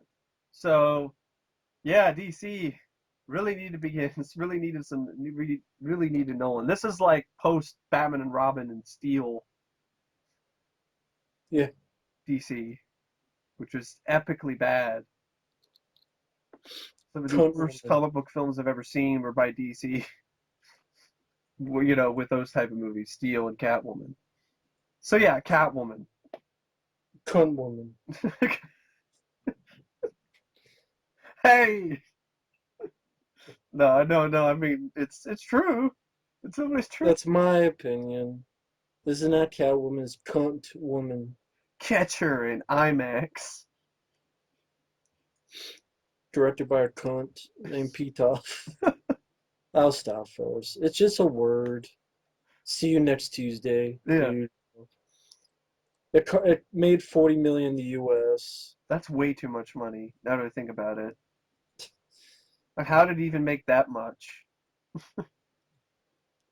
What more can you say? Is the shitty outfits, She looks like shitty a fucking story, porn star. shitty story, shitty villain, Sharon Stone with skin that, Is impenetrable because of her makeup. yeah, years of using this makeup. Benjamin Bratt is most clueless cop He's just ever. there to. Yeah, he's like, oh, you're. There's all this evidence portraying that Halle Berry is this vigilante, and he can't seem to put two and two together. It is pathetic. And Halle Berry, wow, did she owe the mob some money or something? Like what the fuck? Having to sniff catnip and going crazy and do all this goofy, stupid, humiliating shit. The And crap where the CGI cat that farts in her really, face. well, burps in her Yeah, face. burps in her face, but it looks like a fart because it's green. Well, Farts aren't green. well, maybe it's not. Maybe it's not green. It's just she just breathes on her. It has Well, I mean, dead I think breath. it's green in the movie, but Yeah, I'm just saying farts in real life are not unless color. unless you're radioactive. I mean, the CGI was piss poor. The fight scenes were nothing. The whole The concept of how she gets her powers. People make fun of Batman Returns. I'm like, well, this just rips off that whole thing of Batman Returns and does it 10 times worse. The whole idea is that the cats chose her because she was the chosen one or whatever, because she was dumb enough to go outside and like try to save a cat or something on a fucking radiator or a AC unit that then she falls. It's fucking stupid. Talk about this film just makes me feel dumb. Like it kills brain cells. This movie is cat shit. It really is. That it's like cat shit in a litter box that's been left uh unclean for like months. And I've dealt with that before personally. I used to take care of 12 fucking cats, one litter box. I mean, the smell was so bad, the ammonia, that it would make you choke and it'd make me cry. That's how bad this is. It's the same feeling. Yeah, a rough cut of the trailer was put online a few months before the release, and it drew such heavy criticism that it was quickly pulled. It was soon replaced with a new trailer which didn't feature any dialogue. During the restaurant sequence with Benjamin Bratt, the sushi being gorged on by Halle Berry was actually chunks of fruit molded to look like raw fish. Peter fucked up. I guess according to Alex Green, the Whipmaster, this is a guy named the Whipmaster in this, Halle Berry needed a week of 90-minute practice sessions before she was successfully able to crack a whip. I guess a picture of Michelle Pfeiffer as Catwoman can be seen in a pile of old Catwoman pictures. Yeah, showing like the history of the Catwoman and showing it this older woman showing it to Halle Berry. I honestly felt like he slapped. Like, it was showing pretty much all the old Catwomen. It felt like like a the slap in Batman. the face to me. But there's like one of those, let's show these better things in our shitty movie. Yeah. When production stalled in mid-2003, rumors circulated that Warner Brothers would scrap the project and instead incorporate the character of Catwoman into Batman Begins, but with Halle Berry still in the role. Can you imagine her in that outfit in Batman Well, Begins? maybe in a different outfit. Yeah, I know. But can you imagine her in that? No, not in the outfit, but No. maybe a different outfit. I guess after reading the screenplay, director Pitoff and Gene Rabas, I guess there's two different directors, presented to the producers an alternative version of the story that was refused using the argument that it was too artistic.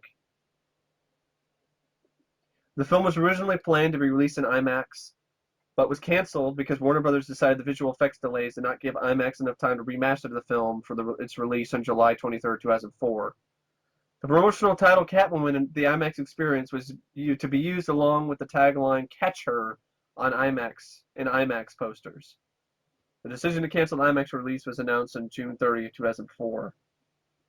A newspaper reported that Sharon Stone's cell phone rang in the middle of filming a scene, and Stone took the call, holding up filming at the time.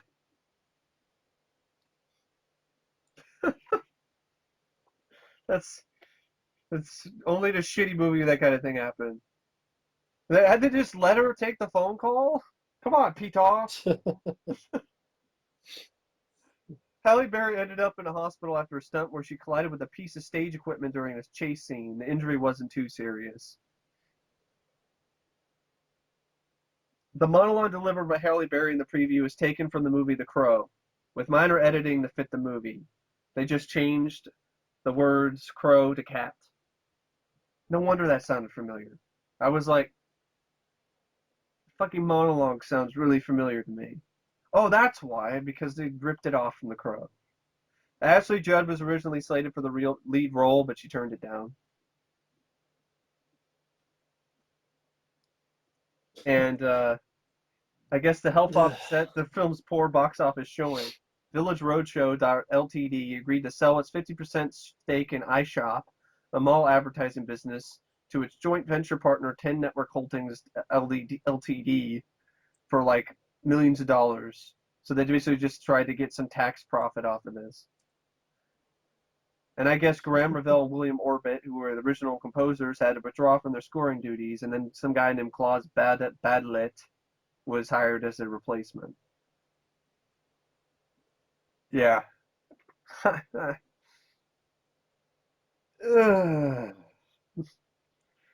know she won the Razzie and accepted it in person. She did it with glee, too. It was like, yay, Yeah. Razzie. From Oscar winner to Razzie winner. There does seem to be sort of a trend where actresses or actors win an Oscar and then, career would just go downhill from there. I mean, look at Halle Berry, Monsters Ball, Catwoman, Sandra Bullock, Blindside, and then All About Steve. But yeah, Catwoman. What else can I say? I also have the novelization for some ridiculous reason, and I kid you not, this novelization is like over 300 pages. I don't know how the hell this movie of all things can end up being in a book that's over 300 pages long, but yeah, it is. It's a pretty shitty read too. It's boring. It's not fun. It's not even so bad it's good. It's just pathetic and sad. Every time you see Halle Berry on screen, you just feel so bad for her. You're just like, just please, why? Like, why are you doing this to yourself? And yeah, it's epically bad. It's definitely one of the worst comic book films I've ever seen. It's right up there with Steel. I'd probably say the worst DC comic film I've seen. Comic book film. What do you think? Is this the worst DC comic book adaptation? Yeah, Yeah, yeah, I would say that. yeah, yeah. It's not really. Yeah, you can take that award, Catwoman. Yeah, I Definitely can't think of earned another it. worse one. But Steel is a close second for me. But Yeah. yeah, this shit makes Batman and Robin looks like a masterpiece, folks. And that's a hard thing to do, but this film manages to do it. Anyway, yeah, thank you for listening to Volume 3, for however long this is. And stay tuned. We'll do Volume 4. And I think the next one after Catwoman is something that's not nearly as disastrous, but called Love Affair. But anyway, as always, thank you for listening, and I will see you guys later. See ya. Bye-bye.